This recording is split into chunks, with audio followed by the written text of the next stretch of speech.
What's up? Hey, how's it going, brother? Bellinger family. Oops, let's get this going here. So, anyways, this is going to be a pretty cool show, I sense and believe. We have here the cameraman and the trapper, and these guys. Hello. Hey, how's it Hey, going? And Bellinger family, how you doing, brother? So, those will come crawl in, and those who will hear us in the future. This should be an interesting. Those who follow me know that I live in Ohio on the border of Michigan. And how's it going? Good. And these guys, they live on the other side of the state near the Ohio River in a very famous part of the area where Grassman has been sighted and other such things. And so I'm very interested to see what their journey has led them to and what they have experienced. So, gentlemen, thank you for both being with me. Thank you for having us. yes, thank you.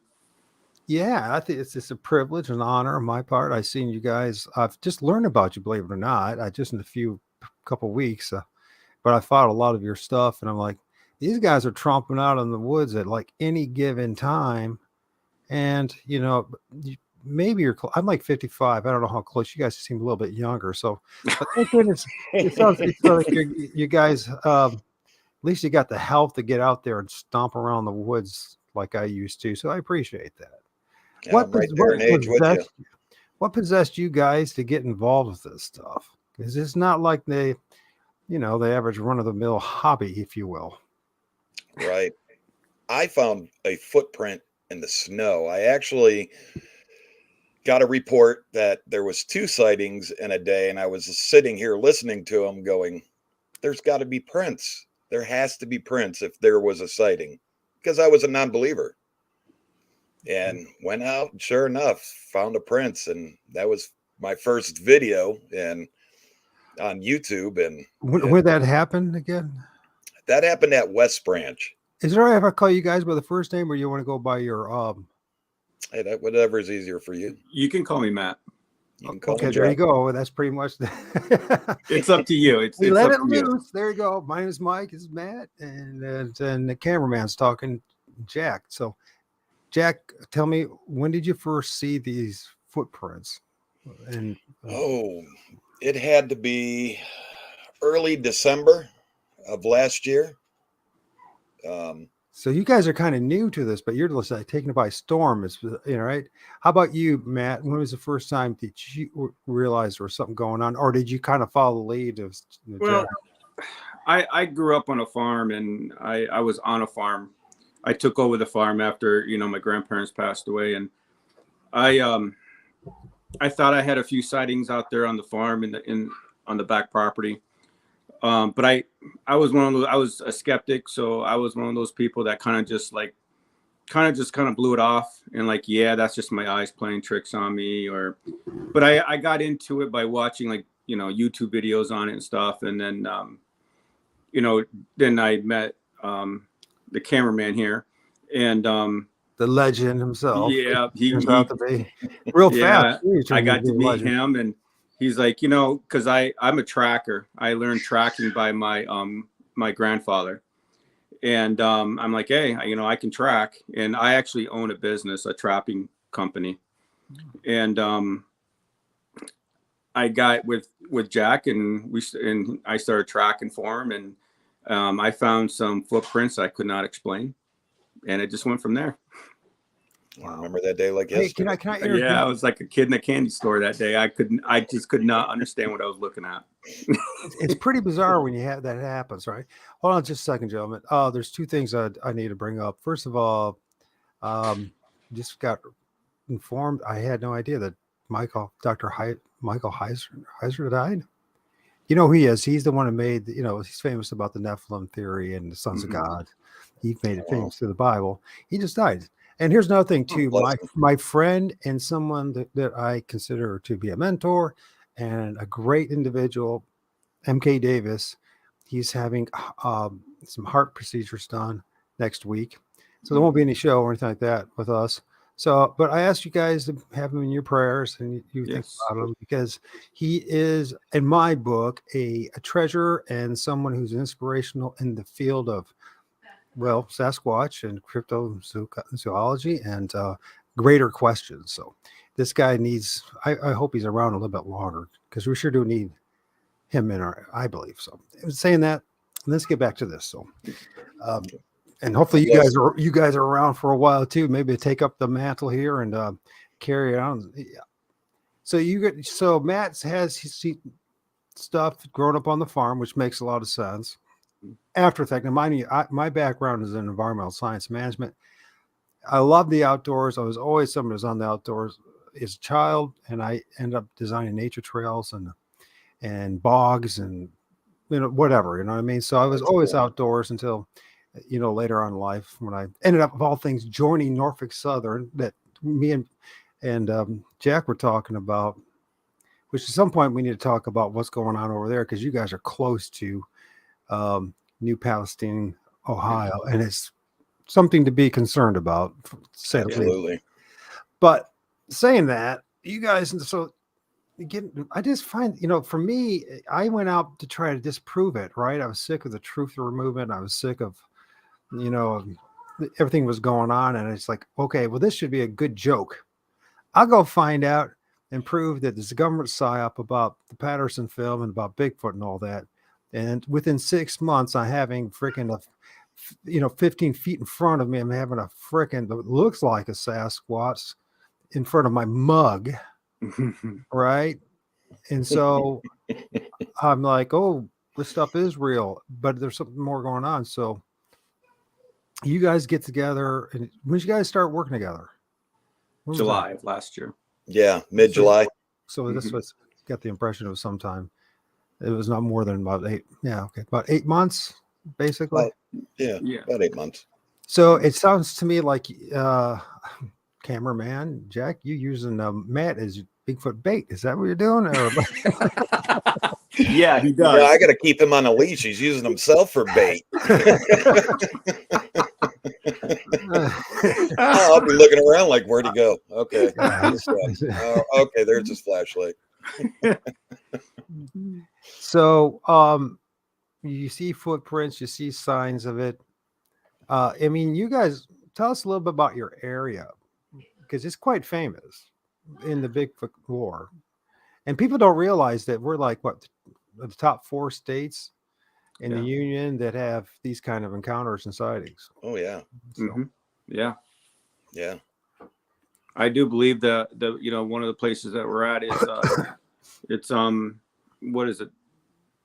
Cameraman, it's like ranked number 3 in the state of Ohio. Yeah, 3, 4. Bounces around from 3, 4, 2. It all depends who you're talking to. But imagine that all the sightings that don't come in. Right. Yeah, like mine. I never reported mine to anybody. Right. Because by that time when it happened, I'd be honest with you, I had such negative experiences with the experts. I'm just like, these guys are not going to believe at all my story. And who's, you know what I mean? Because the few interviews that I have had, it's always ends up the same thing. That everything's chopped up. Half is taken out. Anything that's, as they want to label, the woo factor, is just thrown out. Or if there's anything that's religious sounding or God is in the picture or spirits or I like, man, my story's my story. I didn't ask for it. It just was thrown in my, well, in a way, I guess I was asking for it. I was to disprove the whole damn thing and turned it, 180 degree, totally life-changing experience. And again, you guys probably realize this. Once it starts happening, it owns you. Yes. Yes, it does. Yes, it does. We call it the rabbit hole because you find one thing and it turns into another and off you go. Yeah, it's very addicting. It's really addicting, to be honest with you. Oh, I tell MK, it's a form of a possession. Now, and I thought, just take out the church stuff and the spiritual stuff.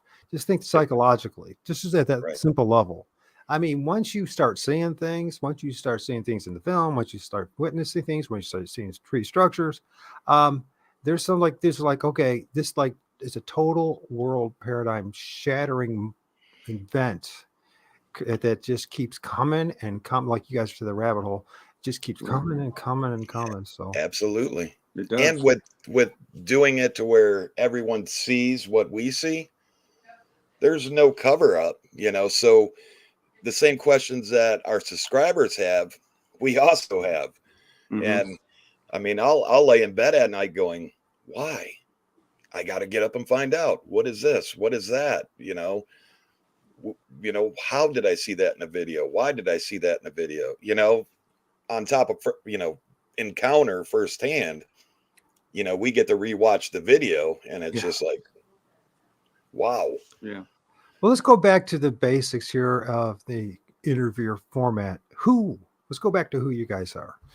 And let's talk a little more about that before we go any further. You're both in East Ohio, real close to the Ohio River. It sounds like you guys have, some outdoors experience prior to all these things, farming, trapping. I mean, I used to trap as a kid, and you keep going at this. It's like, wow. Tell us more about you guys leading up to this moment in the past 2 years. You decided to go into, which is going to turn into the most Fortean, most bizarre part of your life. Let's hear about the average man here, and either one can start. Just give us a little background more of who you guys are, so that we know that you're not just some book-selling charlatans trying to, you know what I mean? Go ahead, Trapper. Kick it off. I'm just a family man. Excuse me. I have children.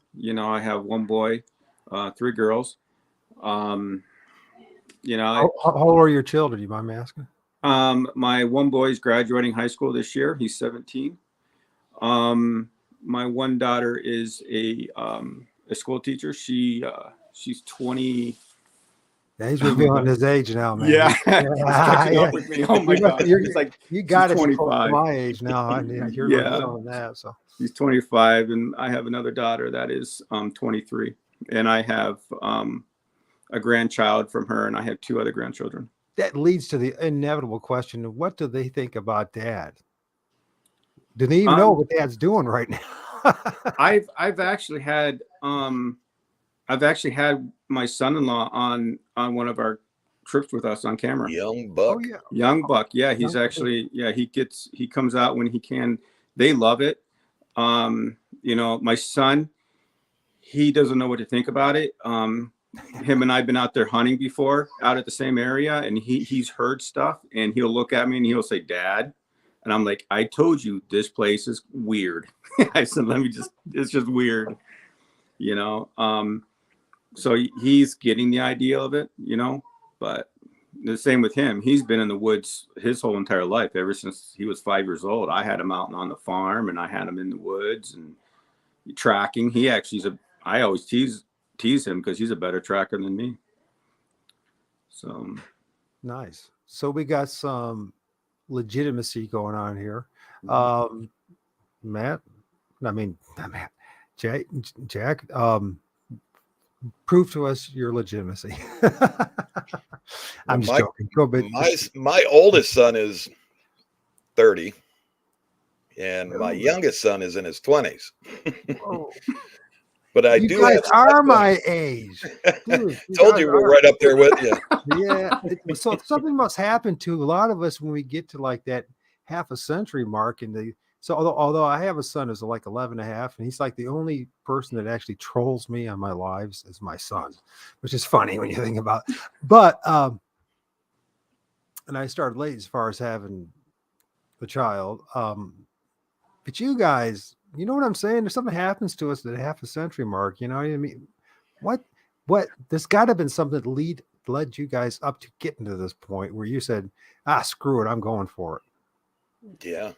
What was that point? What was that point? I think that's a very fascinating point. I know that's not, if you ever pay attention to my interviews, which I don't blame you if you don't, you're busy doing your lives, but you'll find that this is how it goes. I like to know the person, because the person actually in a lot of ways is much more interesting than the sighting for me, only because you know, we've had our sightings, we've had our experiences. You know Right. what I mean? Right. We have that, but I mean, what led you guys up to this point? Because it's like the most bizarre place to go. I mean, your age, I mean, come on, let's think about it. I mean, it's like the last thing that anybody's thinking about. Is, well, I'm going to start searching for Ohio Grassman and Bigfoot. Oh yeah, Right. Yeah. My whole thing at the beginning is I wanted to prove that it didn't exist. like I me. mean, Okay. I found some the footprints leading up to a tree, and then the footprints disappeared. I thought that was cooler than the print that I found in the snow. I was like, wow, there's footprints going to this tree, and then there's a basket there, and then it just disappears. There's no footprints walking away.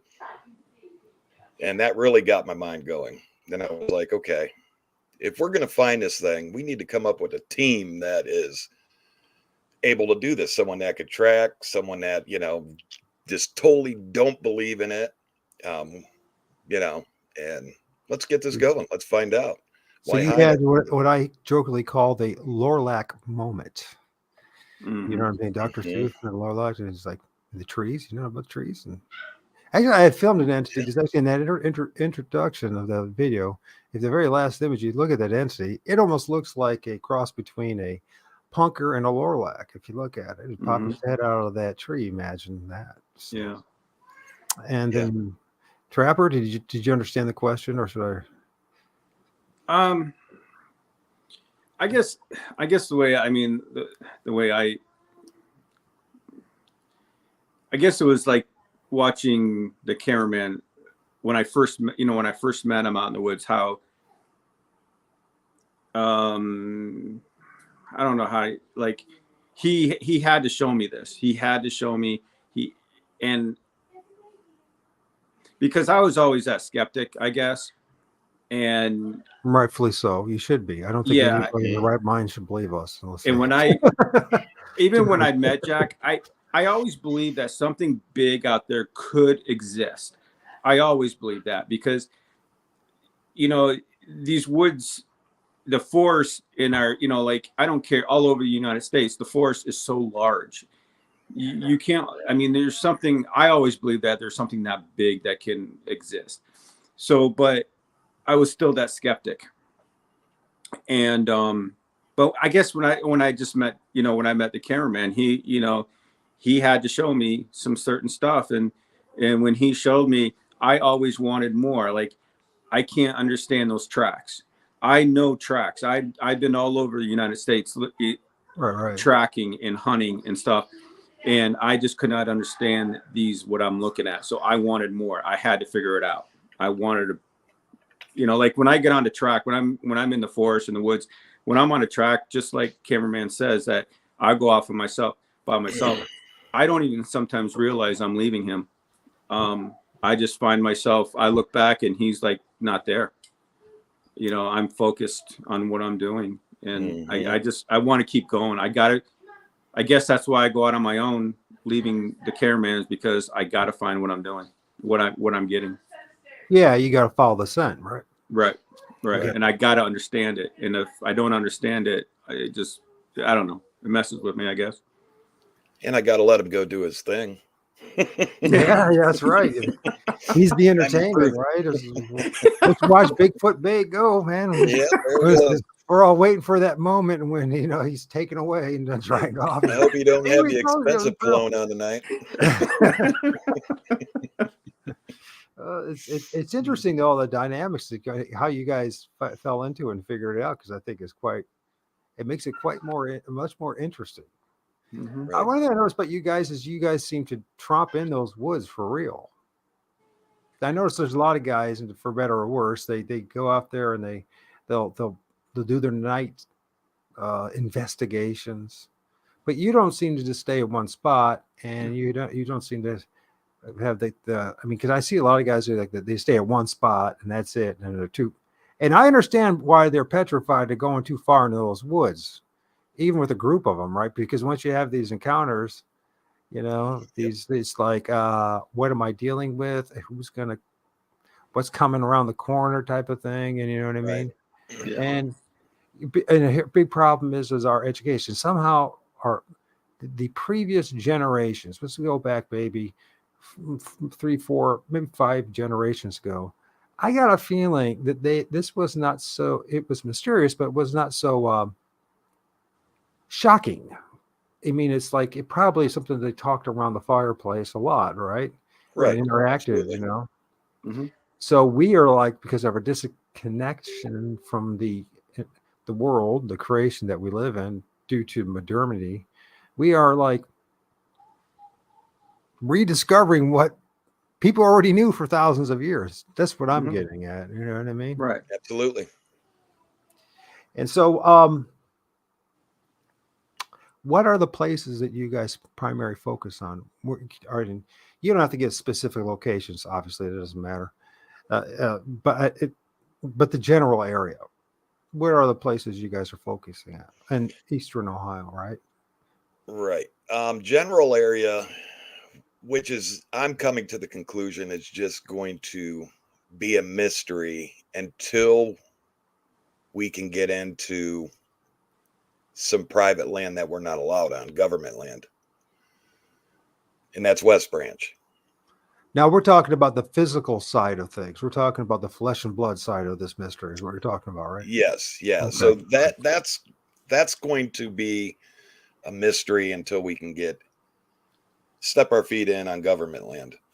Now we're encountering spirits, orbs. I mean, Imagine that. Hey. yeah. And Hey. now connecting all the pieces is the hard part, because we rely a lot on our subscribers, because their knowledge, their eyes, we can only see so much out there, whatever the flashlight sees. And behind us is dark. So, we can't see that. Mm-hmm. So what they see.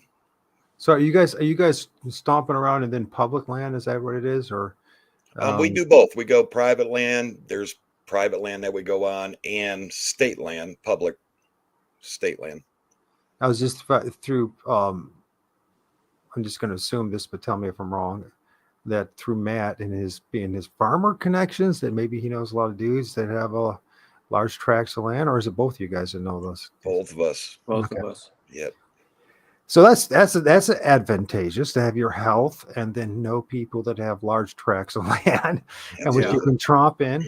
And then what is it all right to talk about what state or parks you're going to or region? I don't want to mention too much because we still doing stuff there.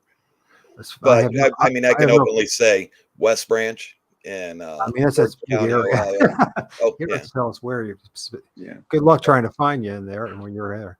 Yeah, that place is huge. So it's really well known. What is West Branch known for? Fishing, state park, fishing. It's a big lake.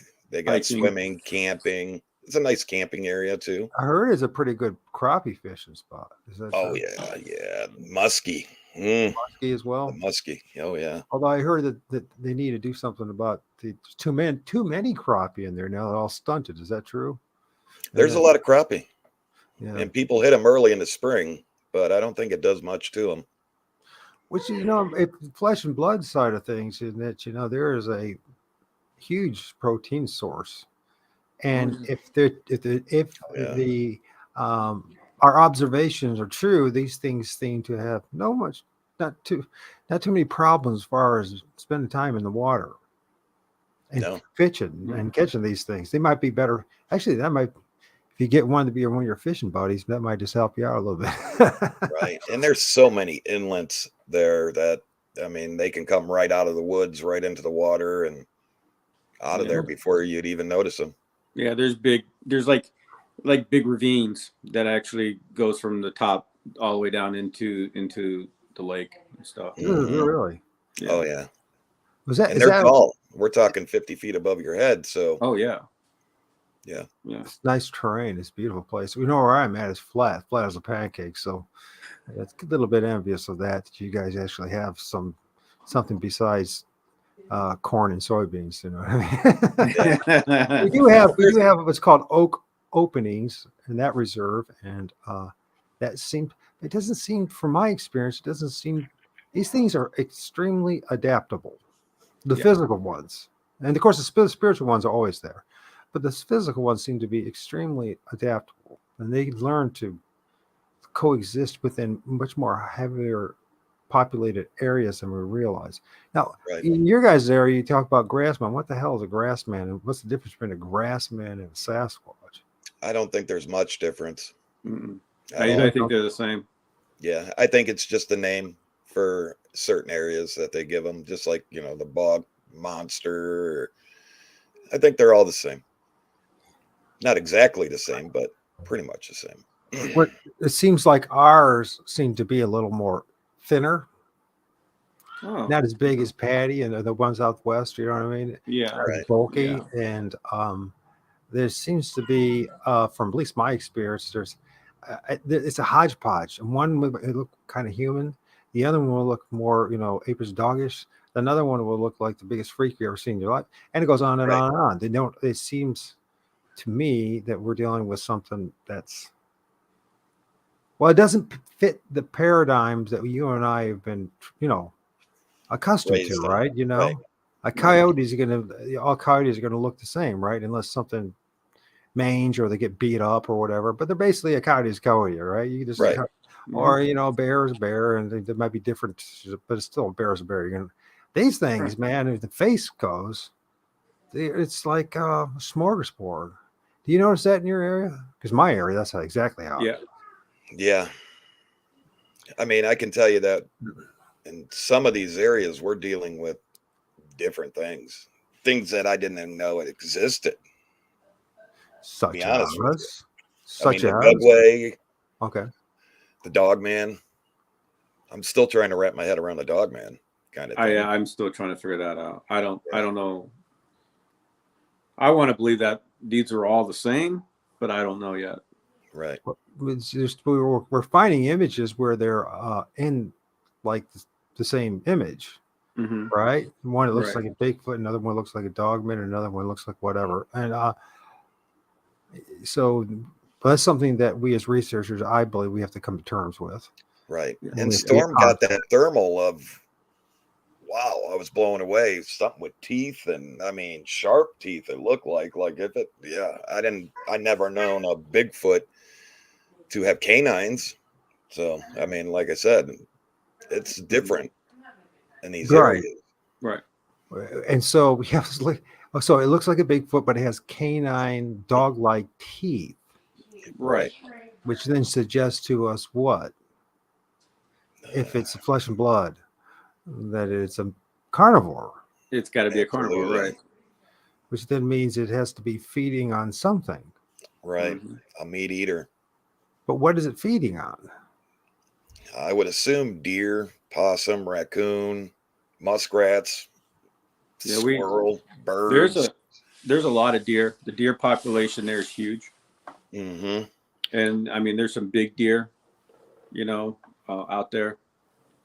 So I believe that's what a lot of it's feeding on, the deer population. And I know there's farms in the area, so. You guys got some of the. Is it all right if I show some of the thermal images that you guys had that you posted on? Absolutely. So, like this one, this is from you guys, right? I'm not assuming. I don't want to assume things, but this is what I found. Yeah, every single thermal on there is from us. Weird. What's going on with the face? I don't see it. You don't. Yeah, I mean, what I'm saying, it all should be the same uniform color, right? It's emitting. Oh, you can't see it. That's right. Right, I can't see the picture. My apologies, folks. I have to hit here. Oh, there you go. There we go. Who is that, and what is that? That was walking in the woods. That was walking in the woods. And how deep were you guys in the woods when you took this? Oh man, what about 2-3 miles? At least. It's important because like for me, because my health issues at this point, it's all on the edge of woods, and I'm capturing things. So, I think it's all data points. I think that you don't have to go deep in the woods to find things. But then again, there might be something deeper in the woods that's different than what we are experiencing on the edge of the woods. As strange as that may sound. Now let's look at that face. I want to talk about that because does that make sense to you? Being a thermal? No. So what does that indicate because of the yellow? What do you guys think that means? That's hot. That's really hot. Yeah. The way the thermal is set up, that would be hot. Yeah. And so, I mean, you can see it says. Go back to orbs for a second. Okay. Have you guys filmed any? Got any heat signatures from orbs at all? Oh yeah, absolutely. Were they similar in color? Smaller but similar, yeah. Mm-hmm. I'm just theorizing, just thinking. I mean, I'm sure you guys thought this. Okay, listen, let's just be honest. You talked about early bird of the show, and we're talking about if you want to go all the way, I want to go all the way, right? I want to talk about those things, and okay, let's go for it. And how's it going, brother? How's you doing, Jared? Jared, he just filmed crazy. I had an interview yesterday with him, and it's worth looking at. I think he's up there in British Columbia. And thinks he filmed was clearly a dog man. I mean, we can show it if you want, but it's not his show. Not only that, he filmed in its X structure, the very simple X structure is clearly is what the hag version of a Sasquatch, right? And I'm like, what the hell? You guys didn't even see the thing. We zoom in and it's like, oh my gosh, what the hell is going up there in British Columbia? Now back to this thing, this thermal, because I think it's an extremely revealing and very important image. Absolutely. I think it's amazing. Yeah, and all of the data that comes from it. And I don't think most people were seeing what you guys are seeing. So tell us, what are we seeing here? And all the anomalies to go along with it. You're seeing arms, mid, and part of, going down, you probably would have seen legs. And that head is amazing. It's truly amazing. I mean, it's not in the shape of ours. No. But it doesn't even look like truly what we talk about the traditional Sasquatch head as well. Right. There's no conical shape there.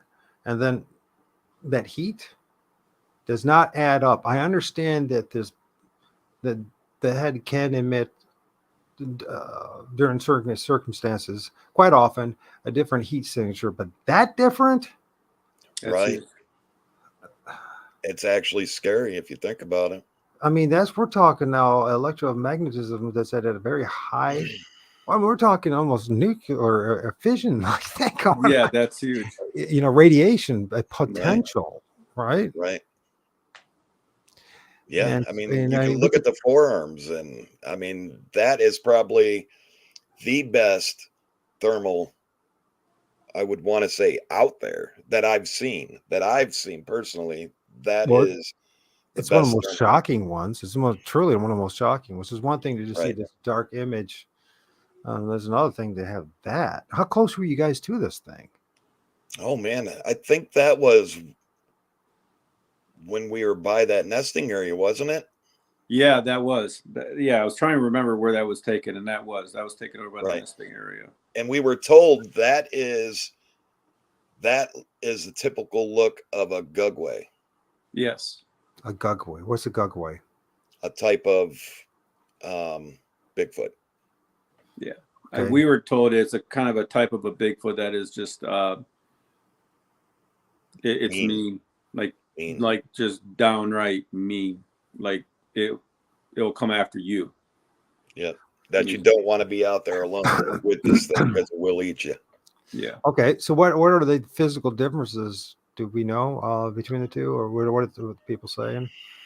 I haven't. Yeah, I don't think we figured that out yet. No. Now we hear about allegedly when they emit, or they have red eyes. That's supposed to mean aggression, right? That's what we're hearing. That's what people are saying. That's what I've heard. But I can be honest with you. I've been in the forest, and we've seen red eyes out there, and it wasn't no aggressive action from it. That's it. So you can't put anything in a box. So when you say, oh, you see red eyes, that's aggression. And I'm like, well, wait a minute. I filmed red eyes. I filmed Right. in the middle of the day. I got an image where there's me and my buddy a couple of years ago. We were filming when I still had the health of the tromp around the woods, and there's freaking none of that. There's a flying black cat. Oh, But then there's also there's red eyes that are completely separate from it in the middle of the day, and I know the difference between the camera glare and artifacts from the sun and what I was looking at. And I'm like, well, there you go. Now what? So let's look right. at this image again. And so like, now what? Now what? Well, we really, I mean, is okay. Is there a possibility? What's up, Diesel? Was there a possibility that the orb itself is some type of, we'll say, sentient, living, plasmic type of being, that somehow can emit or generate the physical flesh form during certain conditions? In other words, let's visualize. I'm sure you guys have thought this. You had to think this. Okay, we have a ball, an orb. It is somehow projecting energetically the body shape, something like that nature. Does that make sense? Yeah, it does make sense. It does make sense to me. Mhm. Have I seen it do it? Mhm. No. Heck no. But, And the more you do this, the more you just slap your arms and go, I have no idea. yeah. So We're just finding out, the government says aliens exist. We know ghosts exist, right. So do the two coincide? We're trying to figure that out.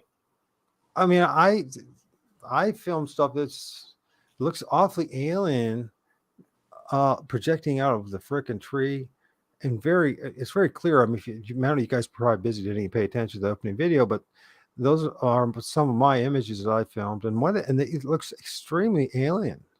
Yeah. With the big black eyes, and it's green, and it seems to be it's like it's sucking off or living off the life force of the tree itself. Yes. Mm-hmm.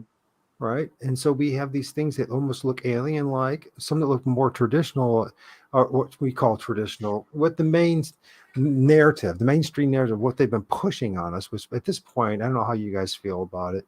And this is one of the reasons why I'm not very popular in the community is like, listen, these big shots, they're put there for a reason. And you need to learn about things about the weaponization of anthropology, psychology, biology, and how. What I mean by that is that the military and the government in particular, and the oligarchs that manage it, use it against us, and they want us to look at things that they want us to look at instead of things that we probably need to be looking at. Right. Absolutely. Does that make sense? Absolutely. And it makes sense. And it's universal. It just happens. It has nothing to do about country or patriotism, because I love my country and I love my people, and it has nothing to do with that. It just has to do with reality that there are groups of people that are always they have spiritually and mentally and psychologically they have a different mindset. So when something like this shows up, I mean the big names, one or two had to show up and knock on your door, internet wise, and say, "Hey, that's an amazing image." Now, I'm sorry if I stay on this, but it is that amazing of an image, people, in my book. I'm not saying I'm, in our field, no one's an expert, right? That's blah, blah, blah, blah. But I have spent an enormous amount of time on this. And so this, I know, is a very unique and special image. Yep. Yes. For what I'm looking at. Now, most people look and say, oh, kind of looks, what? There's nothing there. It was just like a person. Yeah, a person was standing there. That face would not be there. That coloration would not be there. No. If it was a normal animal, that coloration would not be there. Impossible. Nope. And we don't hide nothing. We put it all out there. I mean, there's 555 people that are looking at evidence. Besides that, I think more people should go look at our evidence, because we are limited on what we could put out there. Yeah, we all are, right? Yeah.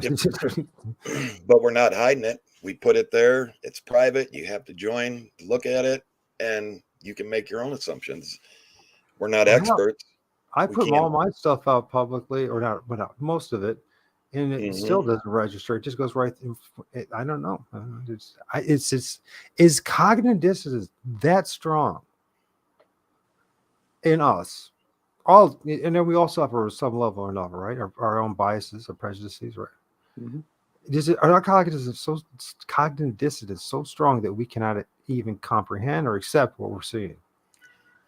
Yeah, I think Yeah. it's just people see 9 to 5 and that's it. Your everyday 9 to 5. And, you know, um, imagine what those people thought years ago when they said there's aliens, and they're talking, and people were like, aliens. But now that the government said it, man, they should go back and tell all those people that knew the aliens existed and seen aliens. Hey, I'm sorry. Well, here's the problem: the way they set up the whole gig. So what if the government told you that, because they've deliberately muddied the water so much that just, if you do use the appeal of authority as your argument of the government, the average person can go, I don't care. What do I care what the government says? That's what they've created. They deliberately have done that, right? So we're Yeah, on right. our own regardless. Right. Yes. So we have to learn how to work together and recognize this. Let's talk about the temperature here. Temperature readings on the top, the temperature readings on the bottom. What does that mean? So people understand. Okay, so as far away as this was, I believe the max temperature when it was trying to pick it up in the distance was reading 93 degrees at that point. Mm-hmm. And what's the distance again? Just general, I'm sure you can be off by Oh, man. 10, 20 yards. It doesn't matter. Maybe 50, I'm thinking. Yeah, I think it was about 50 yards. I think we talked about that before. Yeah, by the sounds we were hearing and the What's crashing and the. what's the realistic height of it? That's pretty tall. Okay. Yeah. We're talking 6, 7 Pretty feet, tall. higher than that. Where do you think it is? It's important. I'm going to throw it out there. I mean, this is just my opinion. 7 to 8 feet. Okay. That's what I was about to say, about 8 foot. Mm-hmm. So that sounds about the right size range. So 50 at least, well, generally speaking, possible 50 yards away. Yes.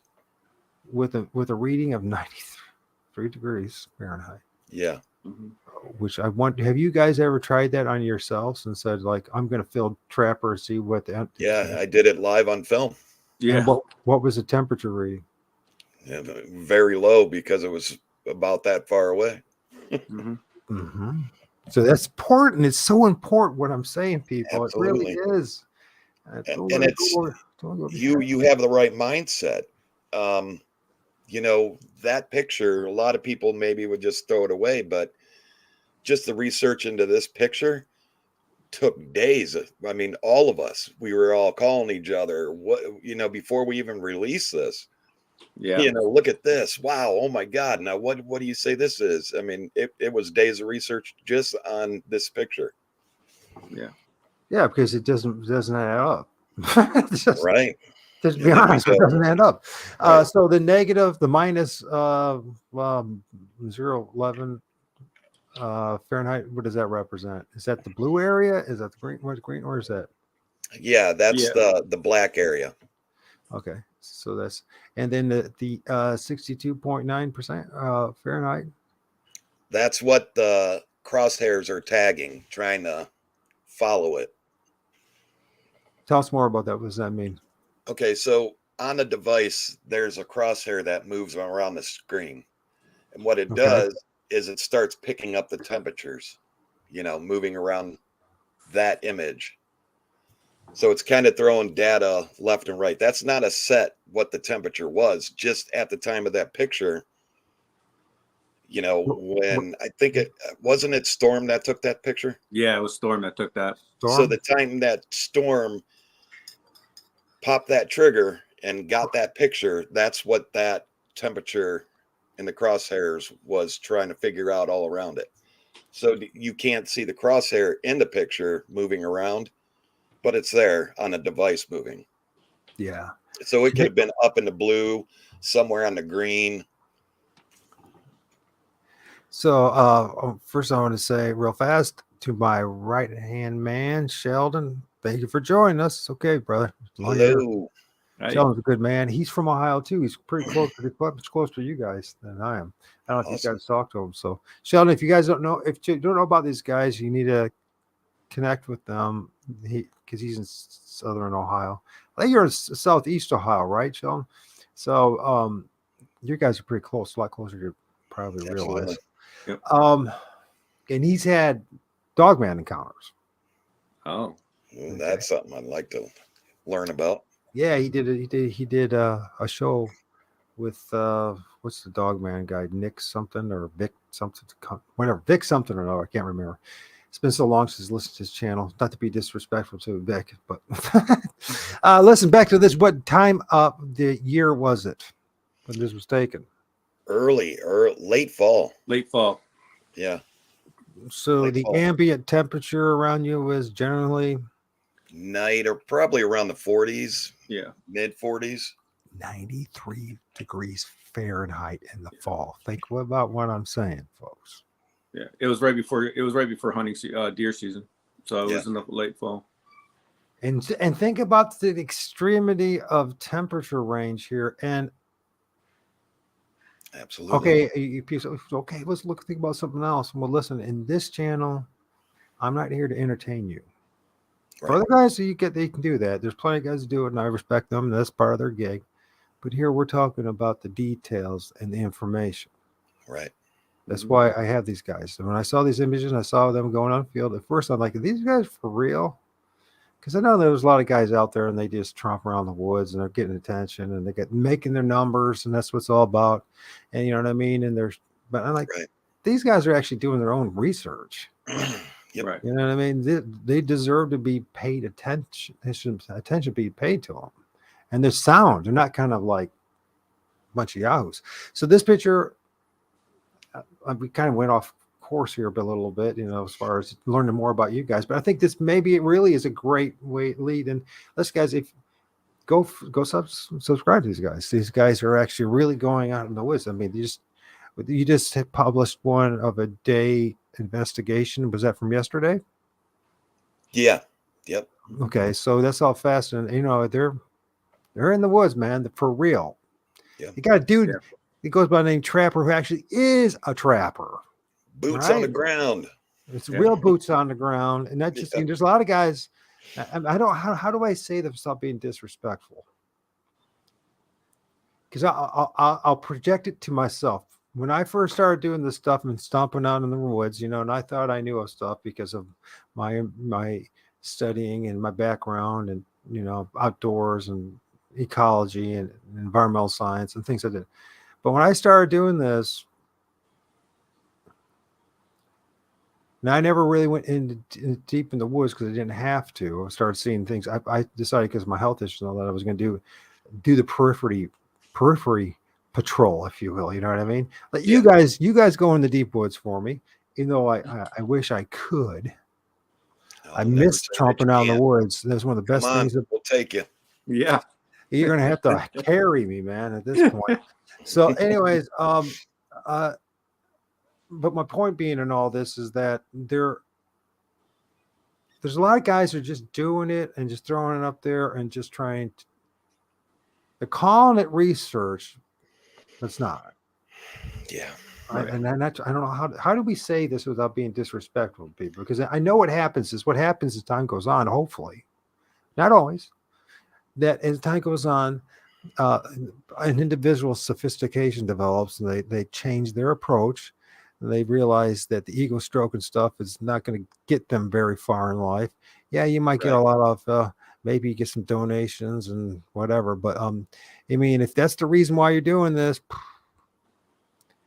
you're just anyways, we don't need another freaking another channel with 250,000 subs is just sharing scary stories. We need serious field research. Right. And this data point should be in okay. Tell us more about the camera. What are you using? What kind of devices are you using out there? Because this is important. Our device that we are using is an Ames thermal. Very good device. It does do lots of pictures. I mean, you can. What does it run? As Do you a have any- price wise. Yeah, do you mind for people that no. might hear this who are researchers and want to get one for themselves? I think it was right around. I want to say it was right around $299. I think it was, if I can remember. It was So over. it's wasn't it reasonable between price. 270 and 290? Yeah, I think it was like Somewhere in there. 270, 290. That's new, and so you probably can get the same thing refurbished. I'm sure it's in the market right now, refurbished for probably half that price. Just let you Right. guys know, this is a very important device. I'm telling you it is because. Let me tell you about this device, though. Okay. You can't use it in the summer. Because. In the woods, you can't, because the heat of the day, Yeah, everything just is red. It's yeah. good to know. The trees. The trees are emitting heat, the leaves, the ground. The We cool even air see the coming in. sky. The sky was even turning red. Yeah. Really? So Yeah. it depends on the time of year and ambient temperature. So what time of Absolutely. year is it best for, and what's the breakdown for? You can go to early spring, all through winter, early fall. Late fall, all winter long to early spring. So the temperature once it's below what 50 degrees is when it starts to really work Right. properly. Right. Yeah. Yeah. Or though, what is the ambient temperature in this one? Is it 60? No, it doesn't give an ambient temperature, does it? No. No. Okay. No, it was, like I said, it was probably that night, mid 40s. Okay. It was about, we all had to wear jackets and hats. So what do you guys do the other half of the year? So you guys, what were you guys using? So you guys started together in the summer. So what were you guys using during the warmer times of the year? Because this is going to be interesting watching you guys in the warmer times of the year. Getting a whole year in IR night vision. IR night vision. So infrared night vision. And is there a particular model you find is?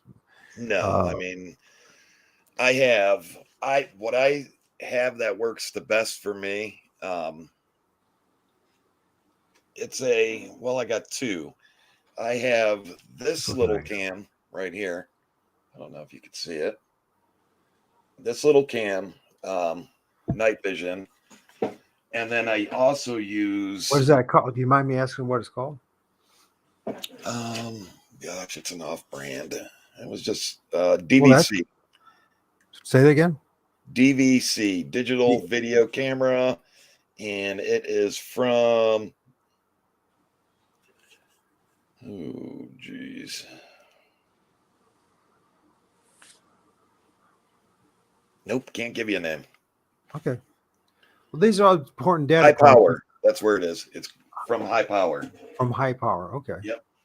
So it's got night vision and IR. So with that said, I grabbed an IR flashlight that lights up the woods.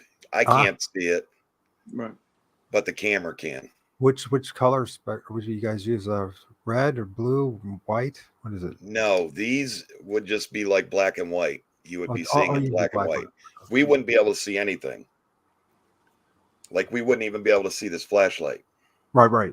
Right. So just the camera. You're using some IR ambient lights. So it's something that's that a lot of guys use for like ghost hunting, stuff like that. Absolutely. Yes. You use it for something that's more appropriate for out in the field. Right. See, I use a P900 and I get amazing images during the day. And at night, if you use a flash, you can catch some ghostly figures, ghosts, and apparitions, and orbs and stuff like that, and eye shine and all that. But point I'm getting at is that it's important to have halfway decent equipment. Like every job, its tool matters. Right. You know what I mean? And the other thing is that what time of the year. So if we're going to work together as a team, because we're not going to be able to count on, let's be honest, with the gatekeepers and the government, we have to kind of work together the best we can. Correct. Yeah, Even if we don't necessarily like each other personality wise, but if we're trying to be honest, we try to be honest investigators, and right. you know what I mean? Because that's the sooner that we'll get to the bottom of this stuff. And why, I'm going to ask you, gentlemen, why is it so important to get to the bottom of this, in your opinions? Truth be told, what's out there? Yeah. I mean, okay, so in some areas this thing's mean, some areas it's not. I mean, it's not every day that we're hearing, you know, we're seeing a lot of lost people. Is this the cause? You know, a lot of people in Florida coming up missing. I mean, there's things that you can say, okay, they got eaten by a crocodile, but there's people that just up and gone, just vanished. Are these creatures the reason? Yeah, especially when you think about our territory. Now, if you go to other parts, you say they have an excuse, Right. you know, Mhm. crocodiles, grizzly bears, wolves, whatever. Right. Coyote, but we're in Ohio. Right. You're right. Bear So don't really exist here. I mean, we do get some big coyotes, but shame on you if you're not walking. And I through the do woods know with a personally, sidearm. I know personally that there are people out there that do some pretty rotten things in the woods, some evil Absolutely. things that Right. cause people to go missing. So there's always human involvement. But Absolutely. then there's also this huge, I don't even know if it's huge, but there's a big, a better way to say this is a huge, there's an elephant in the room, and it's called this thing we call Bigfoot, the cryptids, ghosts, and Right. it's all fragmented. Right. It's like a giant puzzle. It's like what Gregory L. Little says. He says it's searching for a needle in a haystack of needles. Yeah. Right. It's like dealing with a giant puzzle that covers the whole surface of the world, and it's all been scrambled up. And each and every one of us are just working on a point, and we think we got the answer and figured out. All we find out that another guy somewhere else, he's working on his section of the puzzle, and he thinks he's got it figured out. And the problem is we don't got all figured out. Right. Correct. And I think that we say that pretty good. There is no right or wrong answer. Nobody's right. Nobody's wrong. It's us to put the pieces together with everybody. Yes, we have to start. I wish I can Yep. have 1 million people join us, and we just say, here's what we got. What do you got? Let's trade information, because that's the only going to be the only way. You don't have to be a pro at this. If you've seen it, let us know what you've seen. And then we could probably go, okay, well, we seen something similar. Well, Bob over there seen something just like that. Well, Tim over there and Mary, you know, and then it's like networking. Yeah, it has to be. That's the only way way. you're going to put together the pieces. And we got to, it's very hard for you, and there's nothing wrong with the ego. That's what makes us work hard and do stuff and accomplish things. But at some point, there's certain times in our lives where we have to put our egos to the side and say, well, because I know what happens psychologically. You're like, man, if I let everyone know what I'm doing or my secrets, and that dude's going to read a book, and he's going to be, and he's on that book, he's on that circuit of doing the conventions and I'm like, listen, let them shoot themselves in their foot. Let them do it. Because I'm telling you, this thing is so big that if we go back and we study history and ancient history, this was a big issue. Right. The shamans of North America and other places, they dealt with this for a reason. It wasn't just for shits and giggles, man. There was a reason for this. This is huge. Right. This is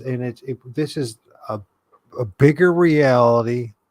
And I know that the problem is, especially a guy like me who had a very worldly and, you know, scientific background where, you know, if it doesn't fit that, you know, if it doesn't fit, then it's just superstition, and or, you know, conveniently called woo. It just drives me nuts. Right. You know what I mean? Yeah. And then we have these stupid camps that we think we have to belong to. Well, how about the camp of getting to the truth? And what about if this, I'm going to ask you guys, a gentleman, Yes. what if these things are flesh and blood, but somehow they also have the ability to do things that we don't understand, in which they can be here in the realm one moment, and the next moment they disappear? Right. Absolutely. And you know, what are we going to do about it? Do we put our heads in the sand and say, oh no, can't be done, doesn't work? Or do we go, okay, these things are doing that, and we got to figure out how they're doing that. Right. How's that affecting us as human beings? How's that affecting us in our communities and our families? Right. What is the influence? Because it could be much deeper than we even realize. We start out this way, from what I'm seeing, and you tell me this, gentlemen, if I'm right or wrong. You start out this way, like what what you've been conditioned to do. We're hunting. We're basically hunting, right? We're trying to find some. We're putting our skills together, go out in the woods, and we're hunting for prey. Only to find out that it doesn't fit the paradigm. Right. Correct. So we have to go, well, if we don't tell, how do I say this? What's the question? Gentlemen, how do you get to the point? How do you personally get to the point where you can just say, listen, this is how it is, like it or not? You can't. You can't, because like you just said, that it's going to be deeper than anybody believes. What if they do, turn into an orb or time jump, or you know what I'm saying? What if? We don't know. So I mean, it's going to be, there's always going to be an if until we can prove it. Yeah, that's correct. Mm-hmm. Do you think it's I see a lot of people putting their heads in the sand and not wanting to look at this. Right. What is it? Why? I don't understand. Why do you because think it is? I think there is just a big why in general for everybody. Why would there be a Bigfoot? If there was a Bigfoot, why don't we see him? I'm a hunter. I've been in the woods for countless thousands of hours in my lifetime. Never seen one. Yeah. But, there is not one. People write off what they know. You hear a tree knock, which I would call a tree knock. I can say, okay, that's not normal. That was definitely a tree knock. I don't think people sit there and do that. I think they just instantly go, okay, that was a piece of wood falling. Right. That was someone working in their yard, or that was a backfire, just easy. But if you sit back and go, okay, maybe the could be's take too long for him. I'm not sure. That's still just. Yeah, it's a lot like what I used to think. I mean, I spent most of my life in the woods. I'm out there hunting or tracking or trapping or backpacking. That's another. I'm huge into backpacking. I've been all over backpacking. Right. And I would hear things in the woods, but I would just pass it off. Well, that's a tree. I just happened to be there when that tree fell. Absolutely. Right. Yeah. I just kind of pass it off. Now that I got involved all with this, I kind of think of it a little different. It kind of changes your relationship with the forest, doesn't it? It does. With nature in a whole. Yeah, absolutely. It does. Can I show a couple more of your images? Absolutely. Yeah. Okay. It's all part of that one posting that you did on Facebook. What are we looking at here? Your guess is as good as mine. I don't know. But your best guess. Come on. Best guess. What Something's there.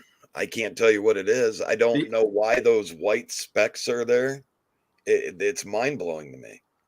Did this thing, I mean, we were seeing orbs. Okay. And so you guys were visually seeing orbs. What was that? You guys were visually seeing orbs with your own eyes. Yeah, absolutely. Okay. Yeah, we have. Can you describe that and explain to what you guys see? Because I know that you had one fly into him on video on a live. Oh, did it? I guess that's what he tells me. I didn't want to say nothing, but I was like, I've heard stories of Bigfoot, Sasquatch walking right through people. Right. Wow. So I mean, and so orb going through is that's shocking. Listen, so reason I'm asking is because it's, you guys know, is the camera lens is different than what we see with our eyes. No matter how hard we try to share stuff, what we witness personally will never be the same thing as what the camera shares. So let's go back to the orbs because it's important data. What was going on with these orbs? How many were they? How high in the sky were they? How big were they? What did the college tell us? To be honest with you, I see them I see them flying around Trapper a lot because I can't see myself if they're flying, you know, doing their thing around me.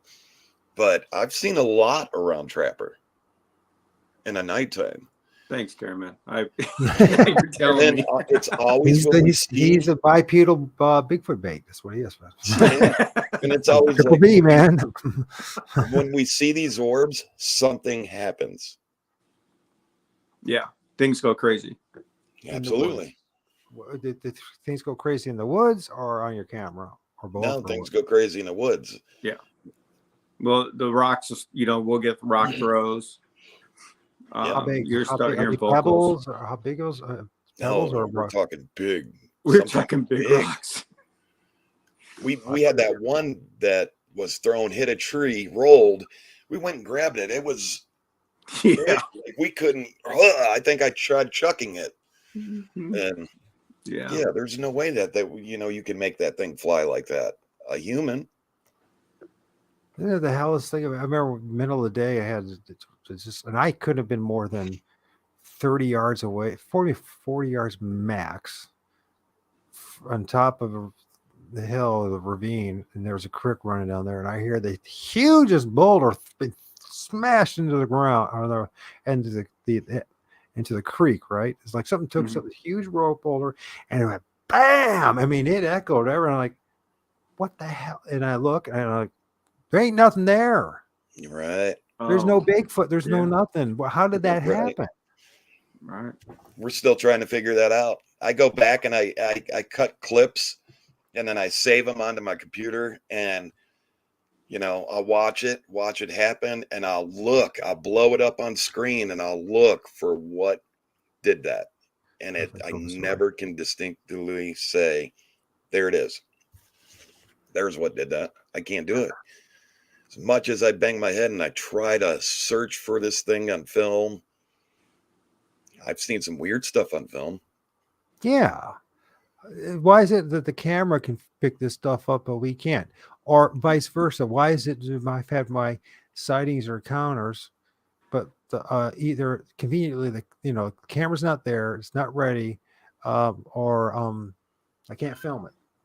Right. Yeah, we've taken equipment out, and it's gone off to where you go, okay, is this really happening? You know, is this a malfunction? EMF detector is reading off charts, you know. And cameras die. Cameras have died just out of no reason. I mean, fully charged cameras will die. Right. I mean, even this, you know, what, you know, the images we're talking about, you know, that camera, that we even seen that camera fully charged die. Right. What causes that? Don't know. What? Okay. What in real life do we know that could cause that? Could cause an EMF. That we hear all about. Watch out! You know, the EMF attack's going to happen, and when everything's going to stop. And then, like, okay, where did they really get the idea for this? Right. Why is it that, you know, we go out in the field, we'll have a fully charged camera or phone, and you know it's fully charged because, say, the phone's been hooked up in the car, you're 10 minutes into it, and nothing's working. Right. I mean, 10 minutes into the woods, and you're in your research, and, you know, from you leaving your car. Right. And you know for a fact that the phone was fully charged, or the camera was. And it's not a unique thing. Anybody has put any time into this for real is going to come up with the same, or not same, but a similar scenario. Right. Because everything's not the same. Right. Take what you think in your head that you think you know what Bigfoot looks like, and get rid of it. Right. So this is a very interesting one. We should also talk about temperature again, but that one was scary to me. Yeah, most people are looking and go, well, whatever, you know, it's just, no, it's nice and yellow. I'm like, yeah, it's nice and yellow. What the hell's going on here? Do you understand? Nice and what really you're hot. That's hot. I mean, the whole thing is hot. Oh, should have just skipped it. What happened there? Let's get back to that. Is that the right one? No. Did it get deleted? Oh no. Yep, there it is. I'm sorry about that, gentlemen. This one was live. Yeah. Most of these were all live. on a night hunt. I mean, jeez. Right.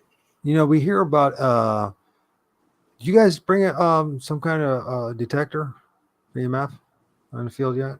Oh yeah. Oh yeah. Mhm. It And goes crazy. what kind of readings are you getting? Off the chart. Like we could follow a line with the EMF detector. If we go left, it goes off. If we go right, it goes off. It will actually take you to places. Oh, so it helps you like actually lead you to a spot where eventually you end up filming something or encountering something. Yeah. Or just right into a dead end, right off a cliff. Yeah. Does that happen really?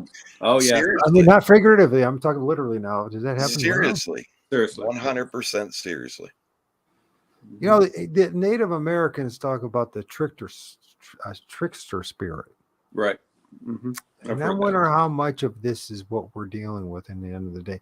I'm not saying, I mean, to me, it looks like it could be a Bigfoot, right? It got the figure, but I'm wondering what it was doing. well, You know, is that like what it's kind of running temperature towards are we us? talking about? What did the temperature? What are we talking about? It says here 50. That's all it was. It's saying it's only 50. What was the actual temperature? Do you have any idea? It's hot. I can tell you Yeah, that. I mean, Really hot. so if you were to like say film your stove at night, You would get that kind of heat. Yeah, I think you would. Yeah. so the thing is, if you were close to that stuff and it had the ability to, it could burn you. Oh yeah. Oh, that's what I'm thinking. It could burn you. Right. Definitely. And now, are these orbs coming from that? You know, there's just so many questions.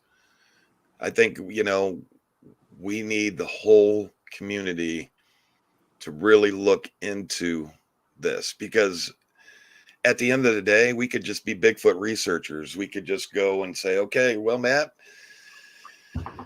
we got what we got on film. See ya, on to the next spot. But Right. I can honestly tell you, if you don't do the research and go back during the day and really bang your head on this stuff, what do you call yourself? Are So you we're an dealing, entertainer? I mean, that's what ends up happening is the people get so wrapped up in, you know, and I understand because, you know, I used to do interviews all the time. I'm getting just started up again, gentlemen, because I know it takes an awful lot of time to do it and do it right and ask the right questions and not just, and just to find someone. And then you have to, you know, find someone, and then hopefully they're going to respond and say, yeah.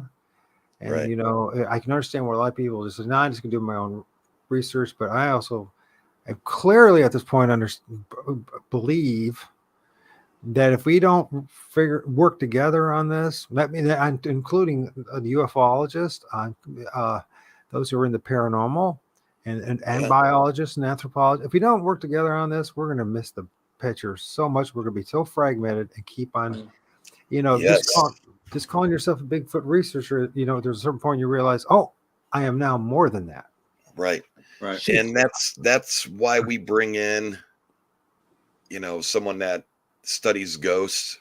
I just talked to a lady today about, she's a medium and she has a daughter that also does the paranormal stuff.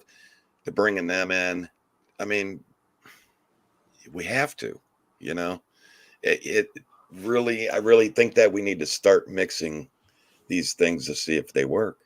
Right. Here's another thing too. Now let's go full circle on this conversation here, because you gentlemen talked about we need to figure out some way of getting into those Federal Reserves, those private, those, you know, those places they don't want us to be. Right. How are we going to get at least to what are we going to do? How are we going to get to that point? Because convince them. Yeah, but they're not working with us. Or it's going to take a lot of convincing. Right. But I can tell you, those people behind those fences would love to share their story. Oh yeah, they would. I'm sure they would. And I'm sure they're not allowed to say a damn thing as usual. No. But the thing is, then we're going to have to then get a little more craftier, clandestine, a little more. How do I say this without getting anybody in trouble? I'm trying to say, let's work around the edges of these areas because they're, to me, okay. So my mentor, somebody I'm proud to know, MK Davis, has proven to me that Patty was a real flesh and blood sentient being. Right. We have seen things, although I have had sightings that looked really physical, and I must be honest with my encounters, they were more than just physical, like popping out a tree type of thing. Okay, but looking like the facial features and everything of like a Bigfoot and all. Right. That's my experience, and there's no point in hiding that and being ashamed of it because it is what it is, and many other people have that same experience. And so now, how do we have to figure out a strategy in a way to separate the forest poltergeists and the paranormal from the physical? We have to figure out a way to do it because I'm totally convinced at this point, like the people are gifting and doing all this kind of stuff and have their sites and most of what they're interacting with and most of what I'm interacting with it's not Bigfoot. Right. That's what I'm saying. That's why I said everything that you think you know what a Bigfoot looks like, throw it out the window. You've been told this. Go out and find it for yourself. Or, like I say, me and Trapper rely 100% on all the subscribers to Yes, we do. Show us what they see, because I might catch something Trapper don't. Trapper might see something I don't. We both might not see something until Joe, Paul, or Kim get together on chat and go, look at this, and then they share it with us. This is what's going to happen. One of your kids are actually going to be the ones that are going to see it. One of your kids are actually going to see it. Okay, really see it, right? You ain't going to see it. They're going to see it when you're not around. Exactly. Right. They're the ones that are going to film it, and it's probably going to be somewhere. They went partying. They went down and had a nice dinner downtown, and it's on the way out. They see it. That's how it's going to happen. Right. I'm talking about the flesh and blood one now. I'm not talking about the ghosts. I'm talking about that's how it works, right? It's so twisted. You can't. So, John, what are you going to do when you actually finally? And maybe you have, and I'm missing the point here. When you have a flat out encounter with the flesh and blood one in the woods, what are you preparing yourself for it? Because most people, it's not going to do any good for anybody and yourself to, oh my gosh, there it is, and run away. Right. It's not gonna. Yeah. I can't run, so that's the best thing about it. So I would hope that it's not mean. I would hope that, the whole thing about us doing this is gaining trust. I think that we do a heck of a job on not running. Yes. Because it gets really scary out there. You can't see behind you. You're in thousands and thousands of acres of land, and we'd be slim pickings. We'd be a good meal. There's been times where it's gotten hairy out there, and we made sure we didn't run. Yeah. And so I think if things, we didn't stand our ground, we'd been in trouble. Yeah, we've been growled at, like right near us. Yeah. And of course on video, on live. No, when it growled, were people able to hear it on the video very well? Or because this goes back to this whole thing that the camera sees one thing and what we see is another thing. But the camera hears one thing and what we hear is another thing.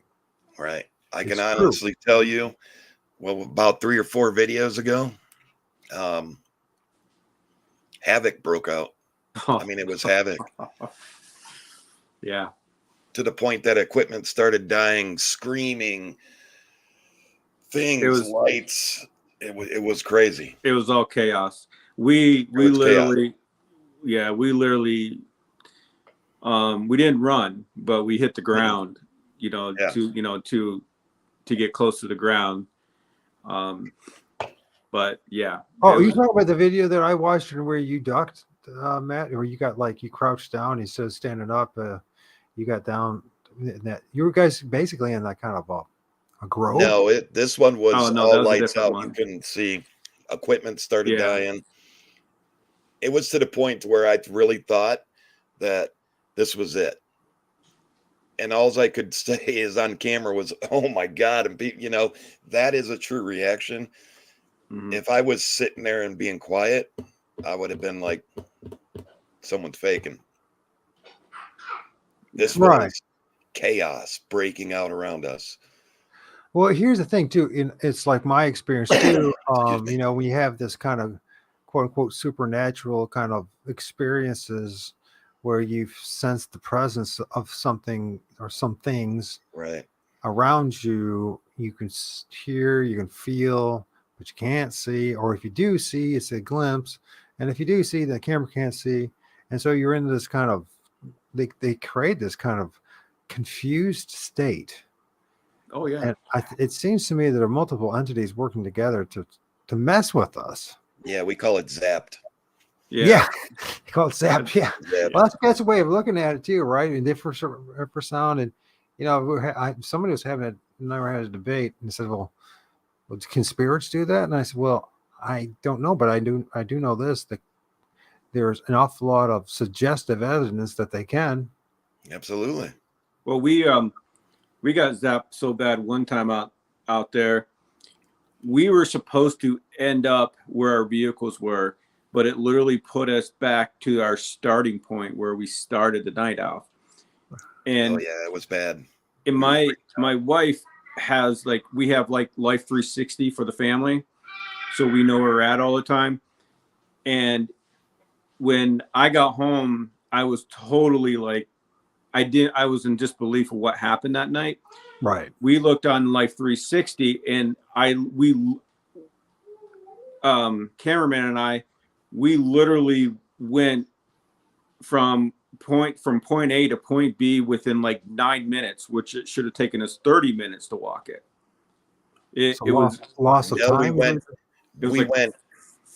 What it wasn't it 4 miles in 9 minutes? Yes, that's what it was. 4 miles in 9 minutes. 9 minutes. And what was the speed limit? Yeah, exactly. And Okay. we were confused. We were totally confused. We were lost. We were so lost. Right back to the start. It's like they were working with the demigod Kronos to manipulate time, huh? So I'm just making it up. I'm just making it up, but it's yeah, there's just something okay, here's the question. Now that you're experiencing this stuff, and we talked a little bit about it, can you look back now in your life and say, maybe I experienced this as a younger or as a kid or in a different, are you seeing correlations in your past that you're saying, oh, these things I didn't recognize then, but now I'm starting to recognize it? Oh yeah. I see it. I see it all the time. Yep. Being on the woods, I'll be just I just did a hike not too long ago, and I see things now hiking where I would have saw them before, but I would have just passed them by. Now I'm starting to recognize what I'm looking at. Yeah, I see all the time. I see the X's. I see a lot of X's. I would have never noticed X's before. Right. Tree bends. Tree bends.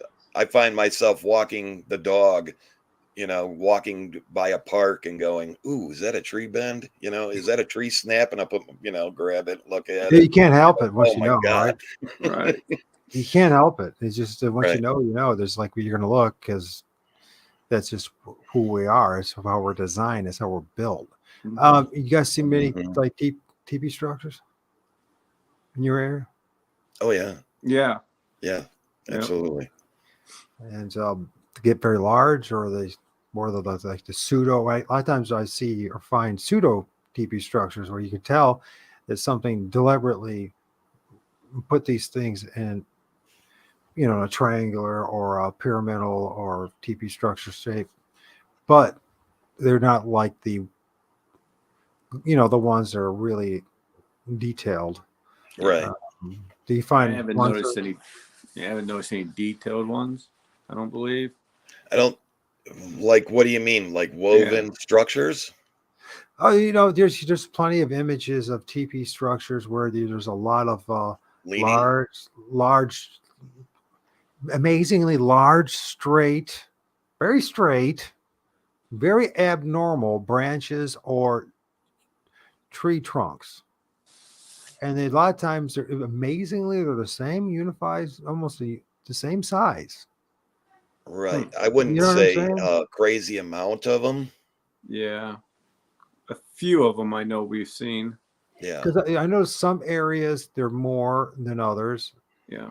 I know I can admit that there's there's a possibility that some people are doing it, but to have it happen all throughout the country from Right. sea to signing sea and from one end south to north all the way in northern Canada, Mm-hmm. there is something going on. And so then the point to bring it up is that we assume that Bigfoot's doing it always. Mm-hmm. And I'm just saying that we are assuming that. I'm not saying it's at this point. I can't tell you if it is or not.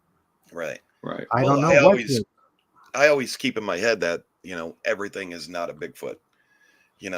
When you see something, try to explain it to yourself. And if not, I mean, do what I do. Reach out to the community.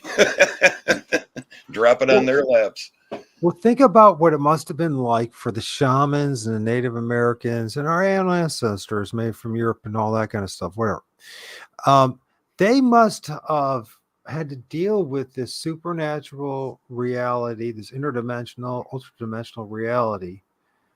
And this is how I it's strange. Just tell me if you guys can relate to this. It's like we're going in there and we're like this bubble. We have this mission, and his mission is to find this being, this entity that we know exists.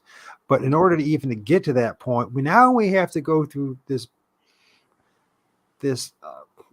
maze of things, entities to get to.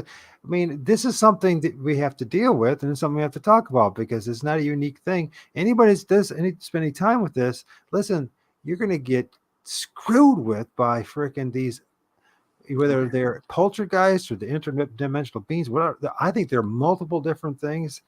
And then the question is, going back to Bigfoot, that many people say seems human-like. Do they have some kind of a supernatural ability themselves to conjure up or to mess with these and it sounds just like being in a science fiction movie. It sounds like some sci-fi thing what we're dealing with here, right? Right. I mean, if we're honest about what we're dealing with, we're dealing with something that's way beyond people can imagine. And it's almost like we have to be like Merlin the magician cross, Right.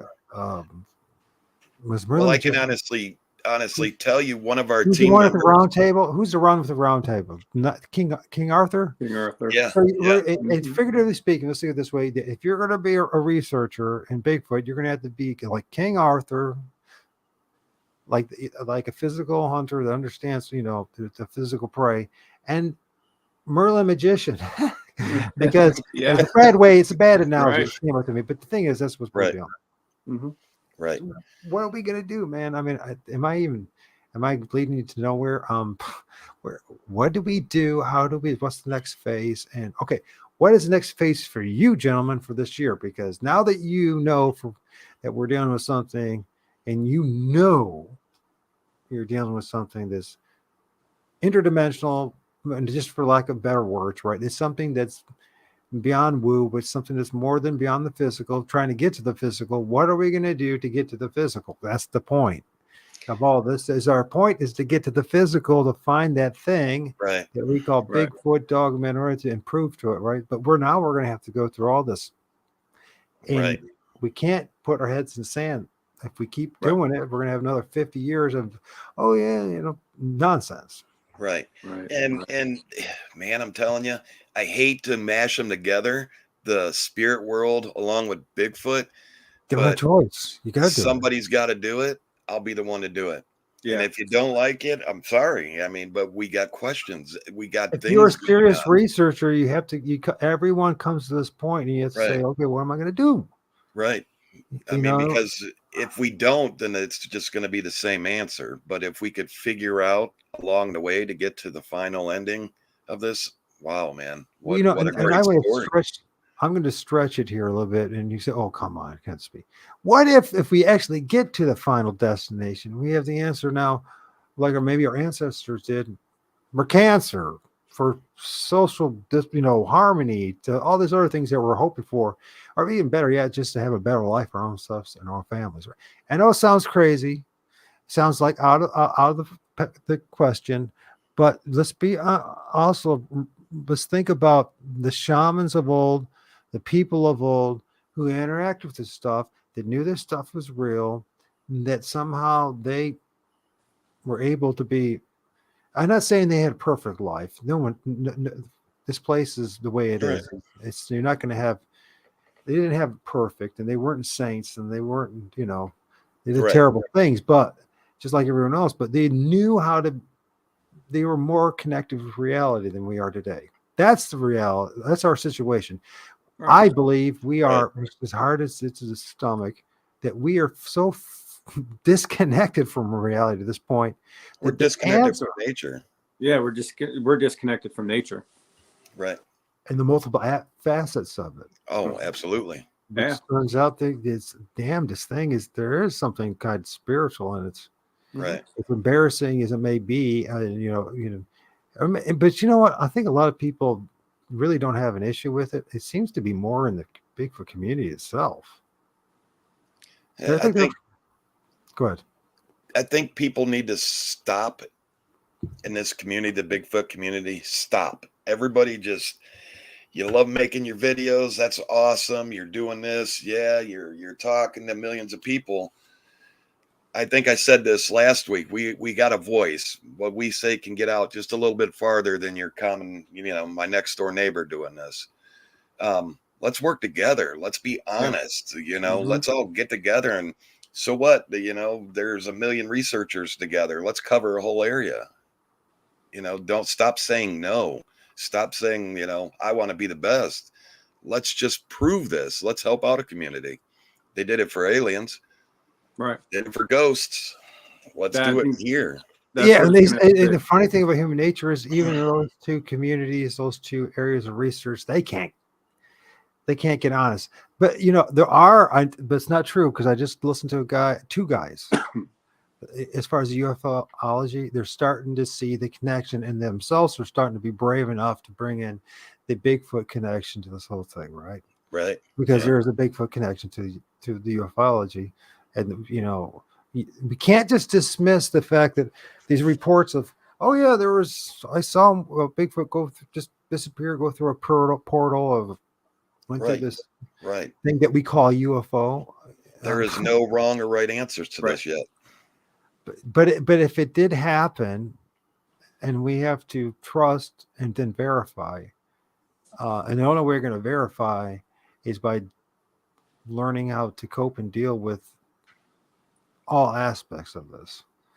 Absolutely. I'm probably doing a terrible job of explaining this. I'm so sorry. No, you're doing you're doing a lot better job than I could. Right.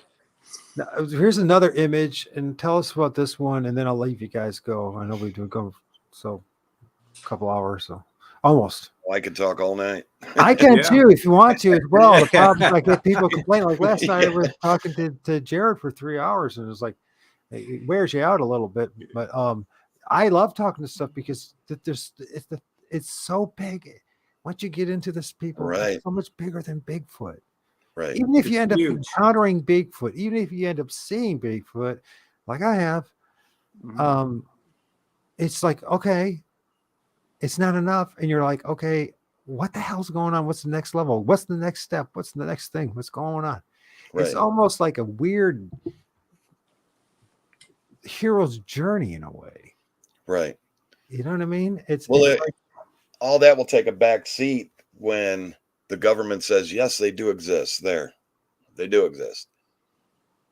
You know how many people are going to stop doing Bigfoot hunts? I wouldn't. No, I don't. Yeah, I wouldn't I either. wouldn't I either. could care less what the government says. Yeah. Right. Right. I But mean, when there's no money to be made in it, you'll know who's standing around who was really true to it. I never Right. made a dime off this stuff. In Right. fact, if anything, if you're anyone I know of who's really been into it, you lost a whole. You put a lot of money into it and got none out of it. And even if you, if you got people that end up like, okay, MK, we'll bring him up again. So he's been on in the circuit. Not part of it. I mean, he's been invited to conferences to do lectures, and you get a little stipend for it. All right, he's never wrote a book. I don't know if you knew that. He's never all these years, almost 3 decades, almost never wrote a book. Wow. And he's legit. That's why I respect him.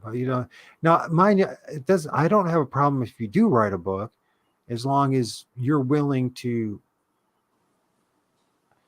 Here's the problem with writing a book. Okay, in this topic, you think you got it all figured out, right? Like, I'll be honest with you. In 2017, this is my mindset. Oh, they're all demons. I'm bringing a Christian background, right? And they're all demonic, evil spirits, demons, right? And today, I don't think that way at all, obviously. But today, it's like, okay, I have no idea what the hell's going on, except I know one thing. I'm filming this stuff. Some appear to be apparitions, some to be ghosts and orbs.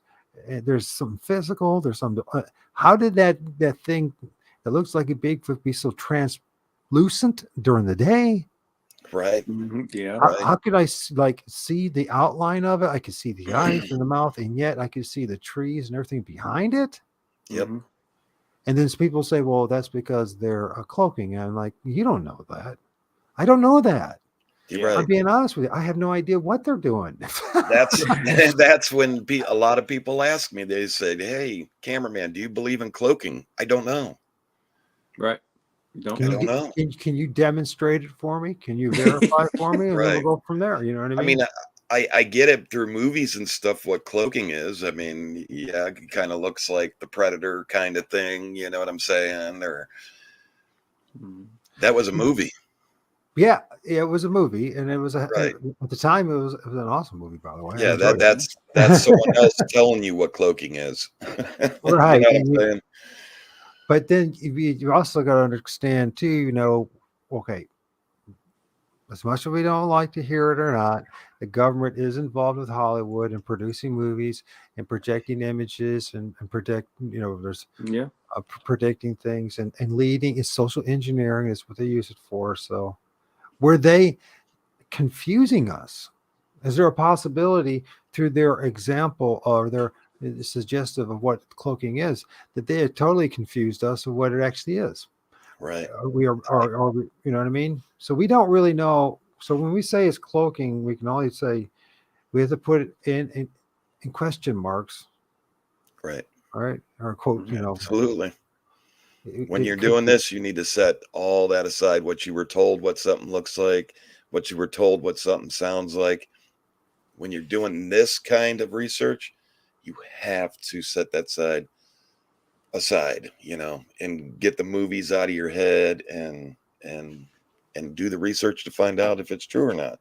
Yeah, we have to apply we have to discipline ourselves to actually truly use the scientific method to the best of our ability, which is pretty difficult. But anyways, one of the things is it can be reproduced, can be demonstrated, reproduced, can we prove what it is? I think that if you guys are actually starting to use like meters, any kind of Geiger counters, or radiation detectors, I think that'd be very important information. I think. Really? And that's my personal opinion. Problem is with what you guys are doing, and I do think you have to do it in small groups. Big groups, I don't think it works. The reason it doesn't work I don't think it's because we drive them away. Egos and opinions get in the way. I think it's a lot easier with like a group of two guys. And even if you might disagree, and I'm sure you guys have your debates and arguments out there, right?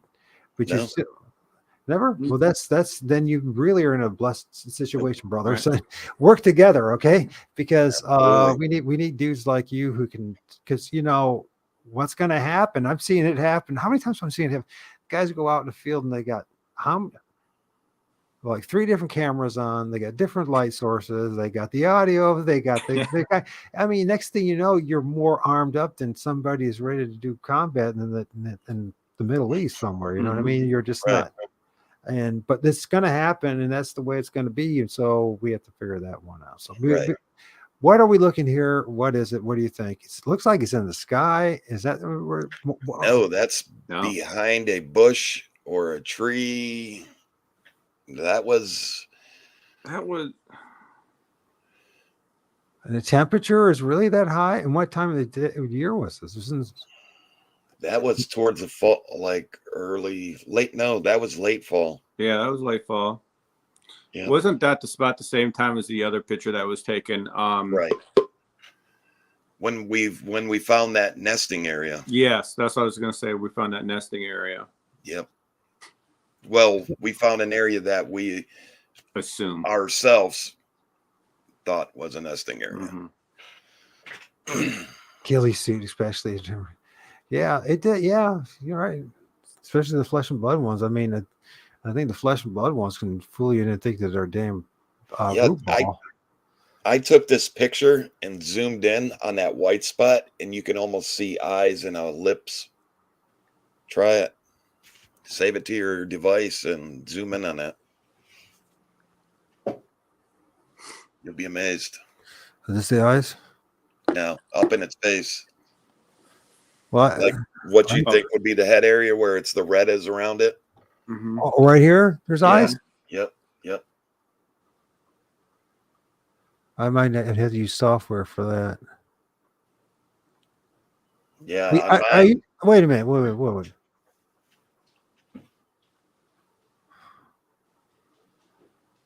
Okay. pretty amazing, huh? Eyes just the face I see right here. Yeah, I've seen that too. I can see the 2 eyes, the Yeah, nose, it's got the the mouth. nose and the mouth. Looks like a big dog head. Yeah. So okay, and so okay, and so let's assume that that's the cone of this head, and let's just assume it's a Bigfoot, right? And it's all assumed. Yeah. I mean, it doesn't even make sense if it's the brain cavity in the brain and it's like you're emitting something. It Cooking. makes no sense because it's not in the right spot. It's almost like, It's the whole face. oh my God, thanks for pointing that out. That's dude. People, you see what I'm seeing? This is important info. Shit, excuse my language. I This get you, man. is very important info. Because I've listen, been through this and I've wrote down everything that I've seen in all these pictures. I've got books and I mean that I've wrote for information. You would be like, wow. And I think I said it on the last video. I said, when I'm done with this and I pass on all these logs, someone's going to be like, wow. yeah, I'm doing a while right now because what I can see with clear with my eyes, there are multiple entities. There's actually a big one right here. Yeah. But let's go back to this one right here. What? Now, I'm working on a theory about orbs. That orbs themselves might be some kind of plasmic vehicle in its own right that it can actually house. Let's don't think about mechanical UFOs. Let's just think about, but it can. It's like a plasmic type portal or like a blob of, in its own right. It has like multiple entities in it that can carry it, can drop off it, and manifest it and project it. Yep. And so the orb itself could be a huge. We need to go back to this orb stuff and think about what that's doing, because I can see clearly.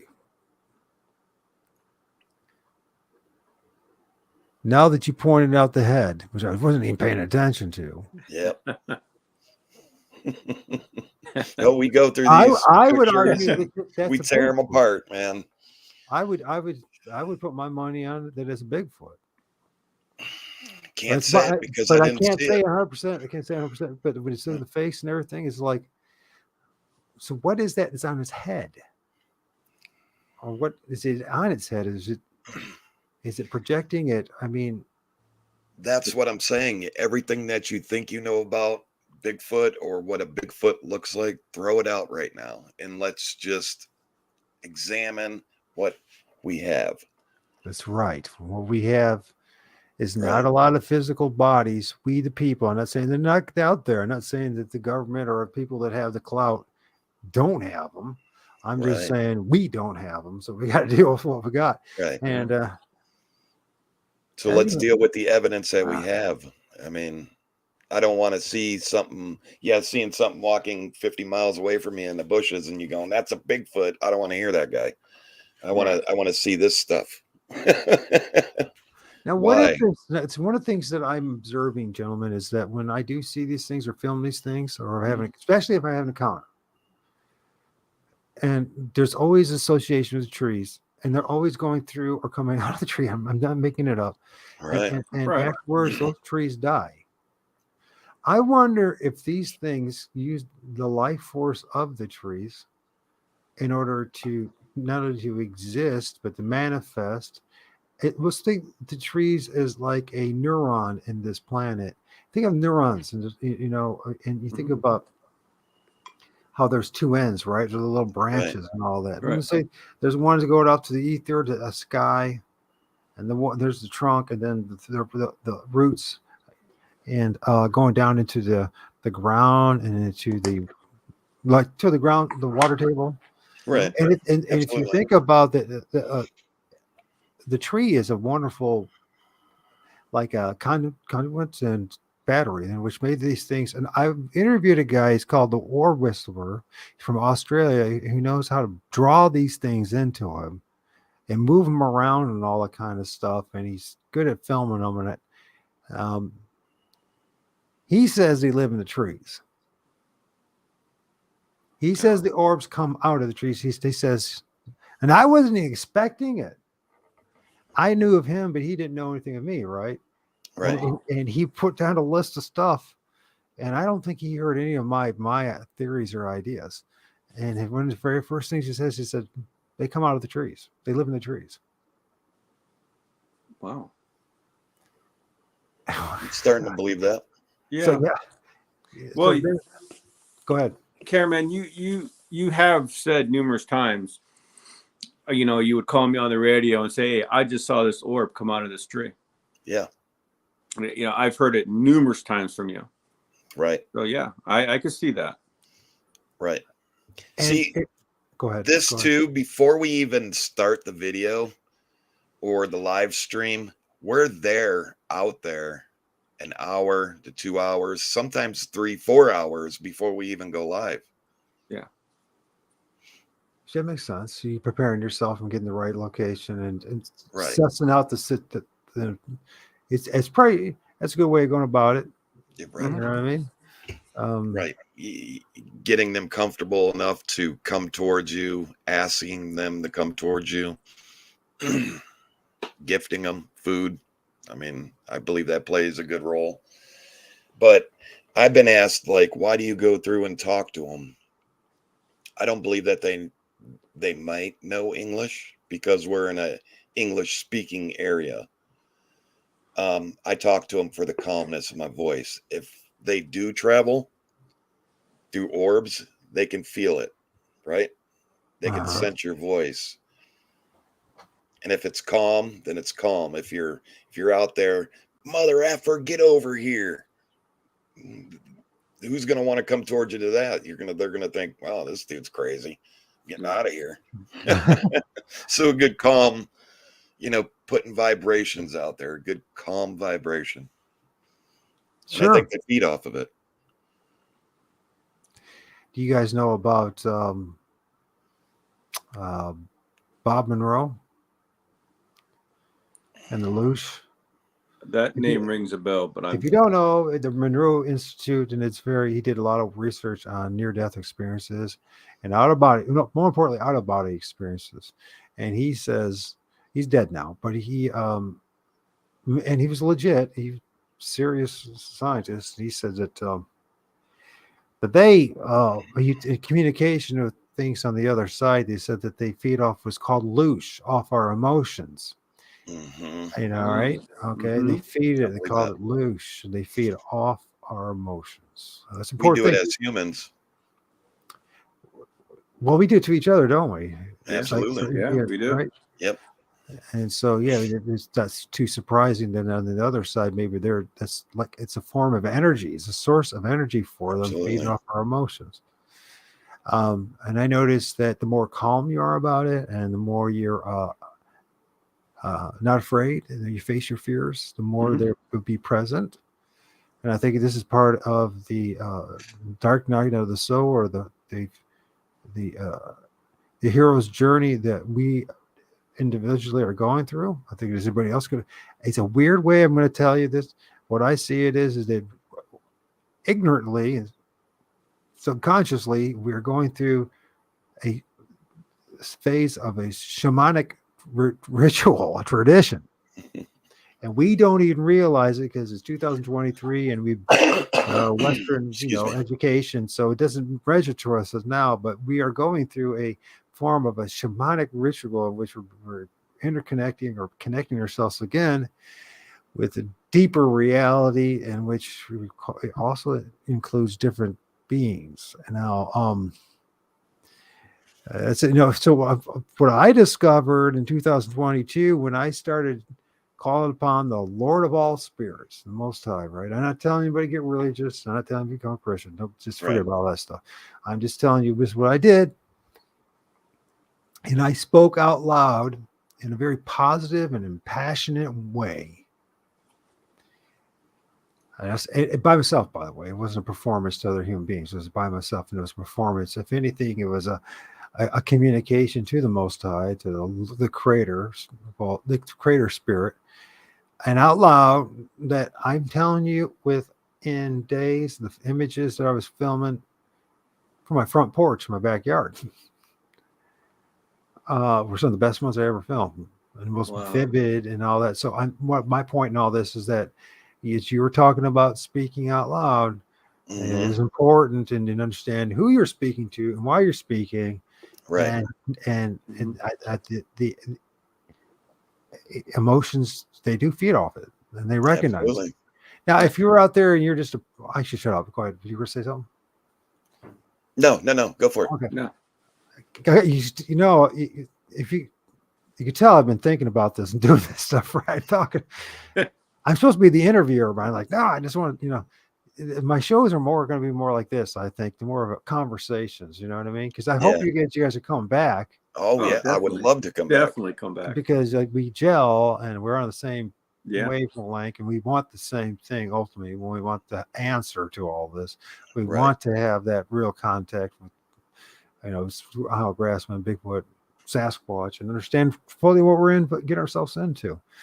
And what I'm saying to anybody that's interested, technology is very important. We have cameras that are designed now specifically to capture things that you would never imagine, like these things. And also that attitude is huge. But I'm not telling you to go down like this religious or new age thing. Get real. Don't be lying. Right. Don't be lying to yourself or anybody else. I mean, we live in a dualistic world, a world of good and evil, of night and day, of darkness and light. It's the way it is. It's always going to be this way. So, guys, when you have your interactions, I'm sure you have, there's two different, when it's at night, there's something different going on for it than in the day. Absolutely. Oh, absolutely. Yep. So what is that 100%. difference? What do you guys think? Tell us what that is. What do you think it is? We don't get like the what I've noticed lately, we're not getting the more aggressive part during the day. We're not getting the rock throwing, stuff like that. We're not getting. Yeah, I guess I just want to say, I guess we're not getting the more aggressive stuff. I mean, do you agree with that, Cameraman? Absolutely. Yeah, I think the bad things come out at night. Yeah. We're trained as humans to know, like, okay, time tells you at a certain point you got to lock your doors, shut your windows. You know what I'm saying? Prepare for the night. Turn on your lights. You know, it's at night. It's that feeling that, you know, It's if like you it's can their toss away the time. natural feeling, you know, the natural fear of night, if you can get rid of that and walk into the woods and go, I don't know what's behind me because it's pitch black and I can't see, but I accept it. Let's do it in the name of science or, you know, your research. Bad things happen at night. And I think that we've trained ourselves, our brains, ourself growing up, and our parents telling us, be in before dark. You know what I'm saying? Right. We were trained to know bad things happen at night.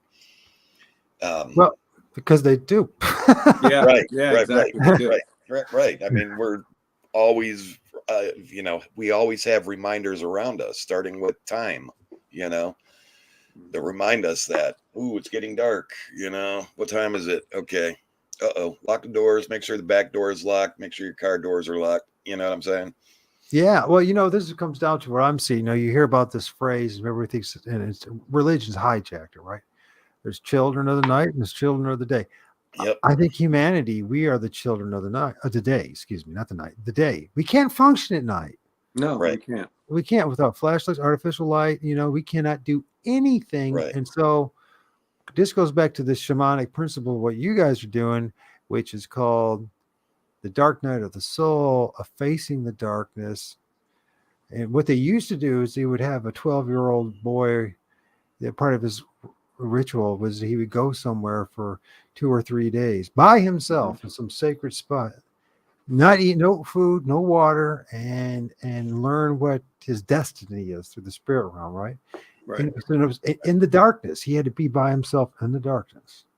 Right. In a sacred spot, right? And I think that's what you guys have experienced in a weird but more modern Roman, Greco-Roman scientific kind of approach that, because that's who we are, right? We're not them. Right. So, but we doesn't mean we can't learn from them. We can't apply some of their understandings as far as the shamanic principles and all that. I'm not asking anybody. I keep drives me nuts when I see people that push like the new age nonsense on us, and it's like, listen, can we just be real about stuff, you know, like everything else in life? So it's really important information, and I hope anybody that hears this realize the depth of what you're getting yourself into. Absolutely. You ask yourself why you're getting yourself into this, and if it's just to be part of a club, okay, that's fine. If you need to be part of a club or the group, but some of us actually want to know. I don't need to be in the group. I want to know the truth. Right. Exactly. That's me. That's me too. Yeah. And it's okay. I mean, I can be the guy in the corner. Yeah, and if I have to be the guy who's, you know, half dead, and I have to be using a wheelchair and be or a walker on the edge of the woods, I'll do it just because that's all data, right? I'm not going to, you know what I mean? Come on out. You're close to me. Let's go.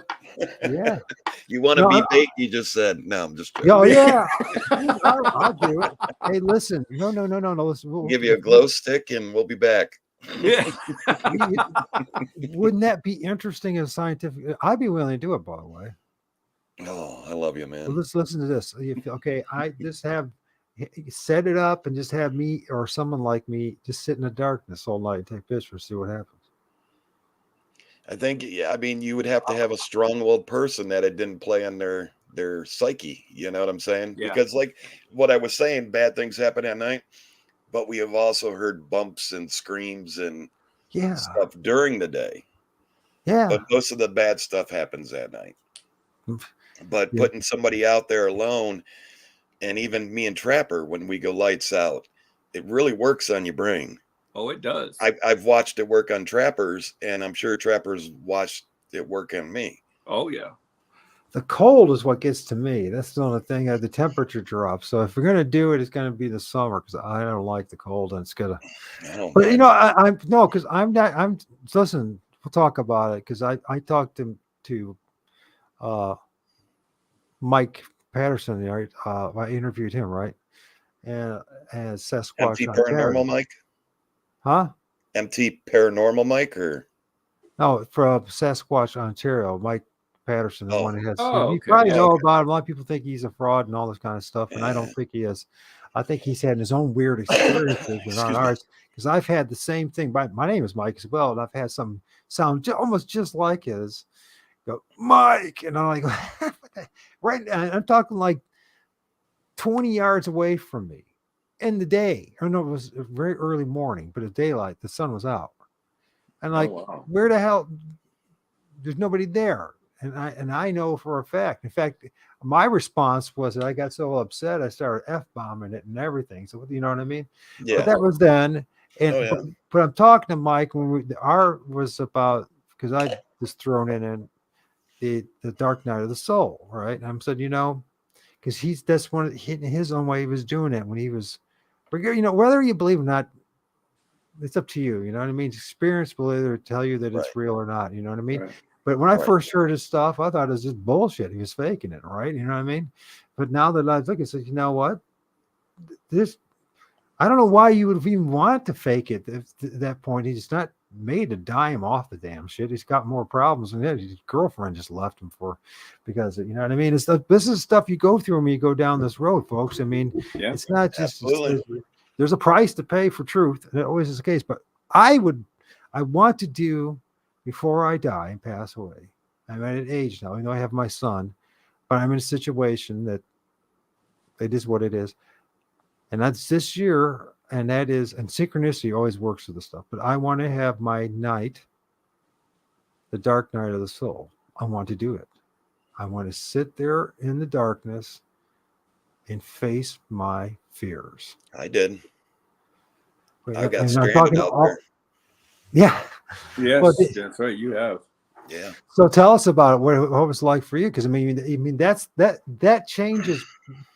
Just a little that I have had, it changes you. But for the people I have talked to that go through this, you are different. Rest of your Every life. scary movie monster that you think, they're in those woods at night when the lights are out. And that's just your brain telling you that they are. Where the wild things are. Let's think about that child's book, right? Yeah. I mean, it's your brain really goes.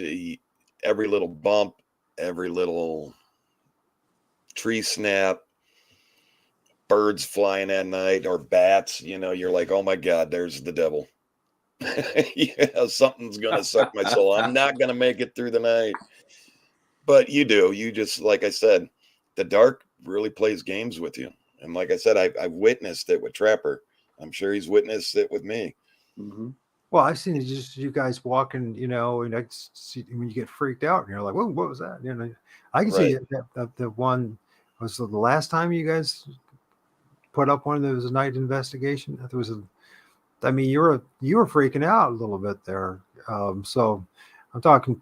Well, both of you were actually, but yeah. He said, shocking. I said, man, I'm getting this weird feeling, and the hairs on the back of my neck are sticking up. And then Trapper comes over the radio. I'm freaking out. yeah. It was a weird feeling, right? I remember that area. It was weird feeling in there. But yeah, so back to this whole thing about me wanting to have the night, the dark night of the soul, is that would it be awesome if I could work with a few people and who have cameras and the technology who are willing to, and you don't have to be there all night, but at moments, or maybe taking cruise, have some dude who like, because I'm like perfect Bigfoot bait. I can't do anything.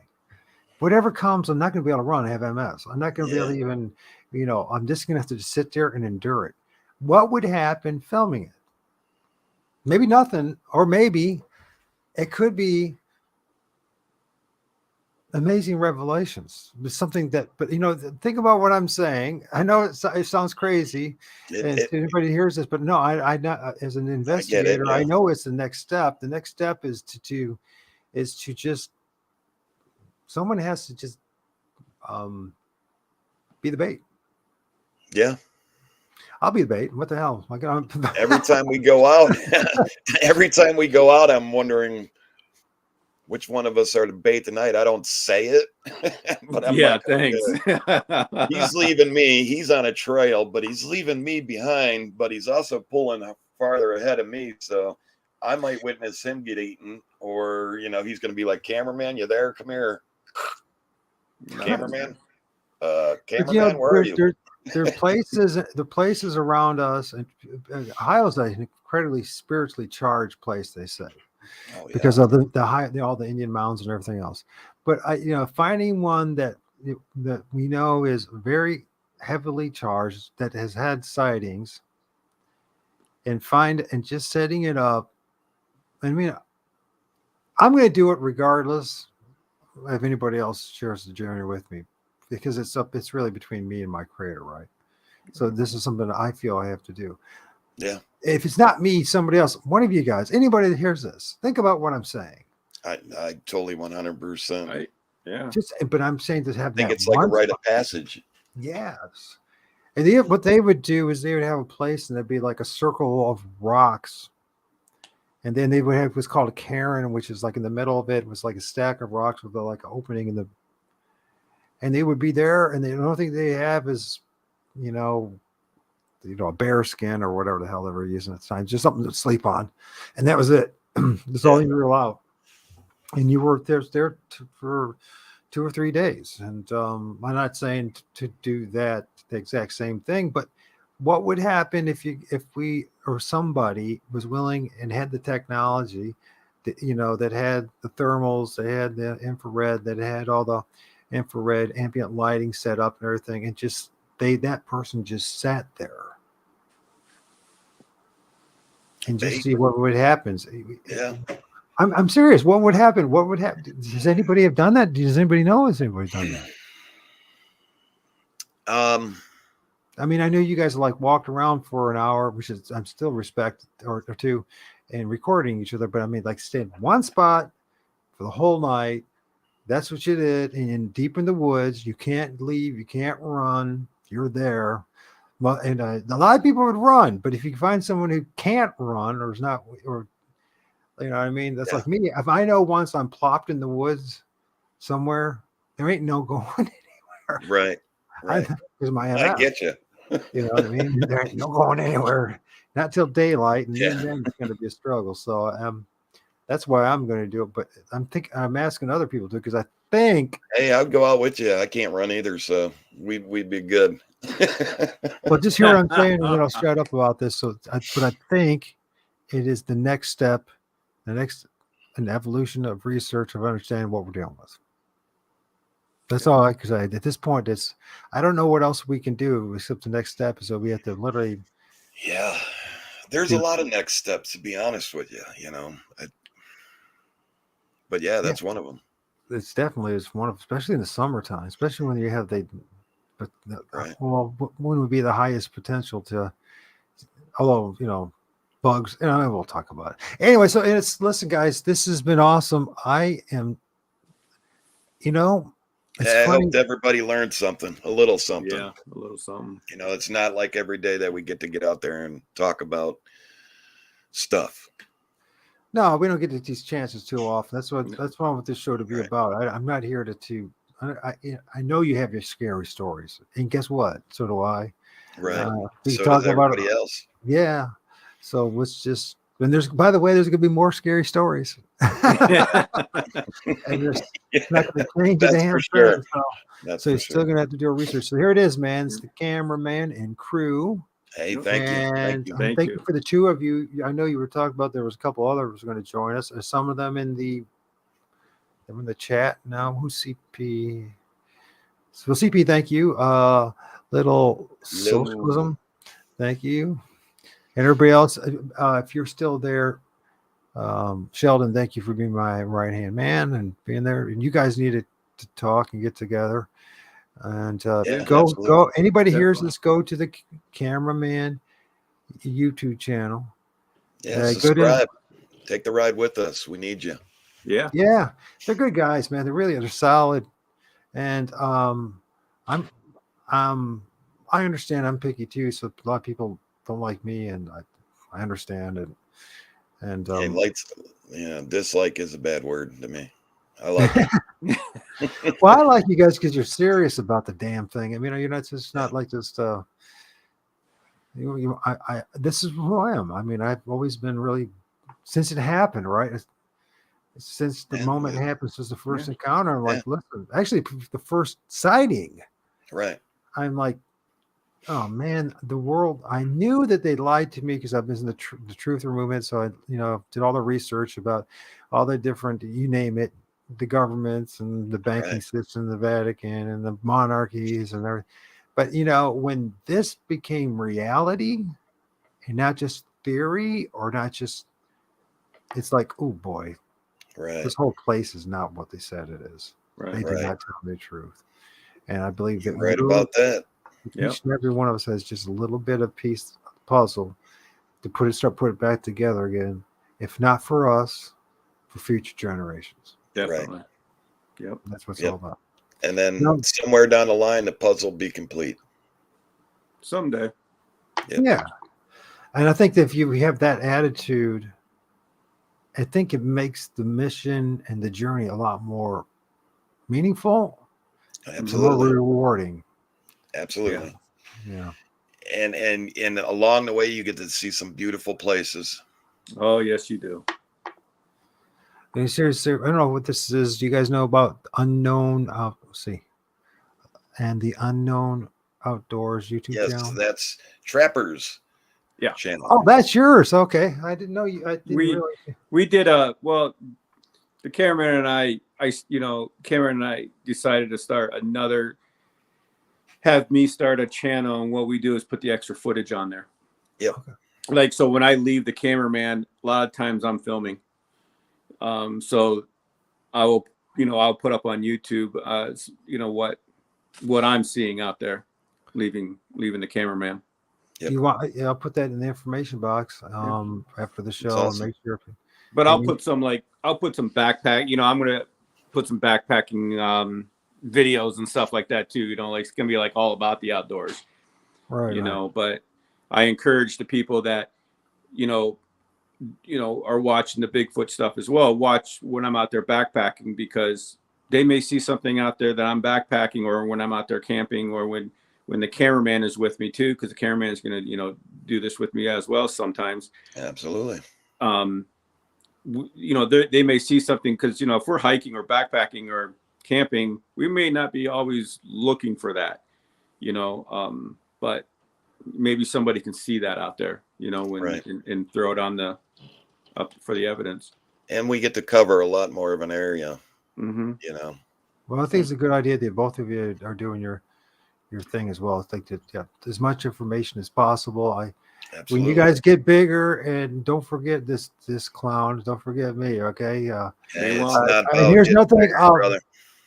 If you guys know any other like-minded the researchers that are interested in actually talking about the research and the investigation and the big picture, please let me know about them so that we can support them and develop a network Absolutely. of like-minded folks. I mean, I'm not dismissing. Look, there's a role for the people, the entertainment side of this. Okay, if there's people, that's all they want. I understand. Right. But I'm not that person. So. Oh, I'm sorry. Go ahead. No, I'm just saying I'm not that person. I'm not interested in being entertained. I want to know what the hell's going on. That's Exactly. Can you do this with me? At the bottom of my page there, scroll all the way to the bottom. Okay. There's some channels right there. There it is. If you can subscribe to these right channels. there. Yep. Subscription added. So I'm subscribed. Thank you so much. Thank you. That was a good move, brother. MT Paranormal Life. He comes out with us.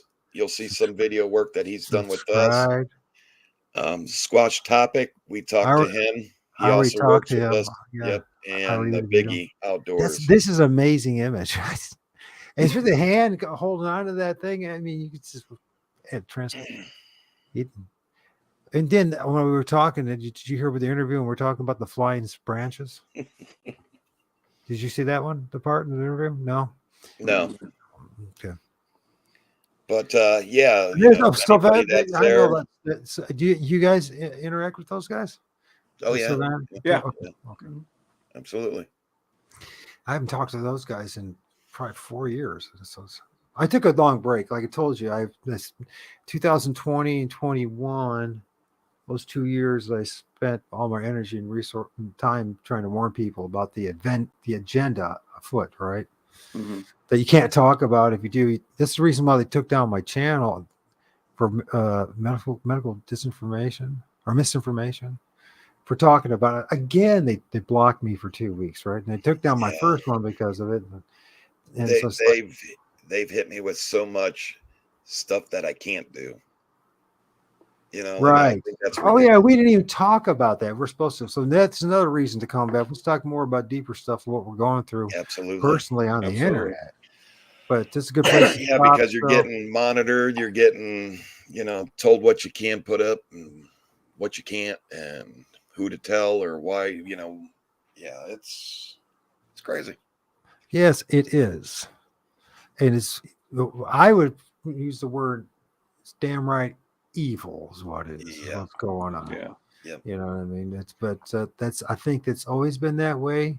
We're just, we're seeing virtually through the internet first, in a way, firsthand, what the world has always been. Right. Right. Yep. And making a choice, a moral choice about who are we going to be and what position we're going to take in this, right? Absolutely. So love thy neighbor, the golden rule. That's what I say. That's right. So, Absolutely. gentlemen, thank you. The Thank you. cameraman and crew, and then Yeah, come for the ride with us. Yeah. We'll take you on a ride. an unknown outdoors and MP Paranormal Life. Yep. And of course, everyone knows about or if you don't, Squatch Topics, topic. PA, Yeah, in the Biggie outdoors. I did Biggie as well. That's, it's weird how that It's the full circle. Yeah. it is. It's, Yeah. And that's what cool. you need. I wish I could fill that section up. Honestly, I wish I could fill this section up with people to reach out to. Don't forget about subscribing to my channels, gentlemen. Oh, I got you. No, I definitely will. Definitely. Absolutely. Okay. I'll throw you up there. I'll Yep. throw you in that little area also. So there we go, folks. I'm going to end the recording. Thank you for people that stuck it out and the people who will hear in the future. Yep. Thank Thank you you. so much. Thank you. Here we go.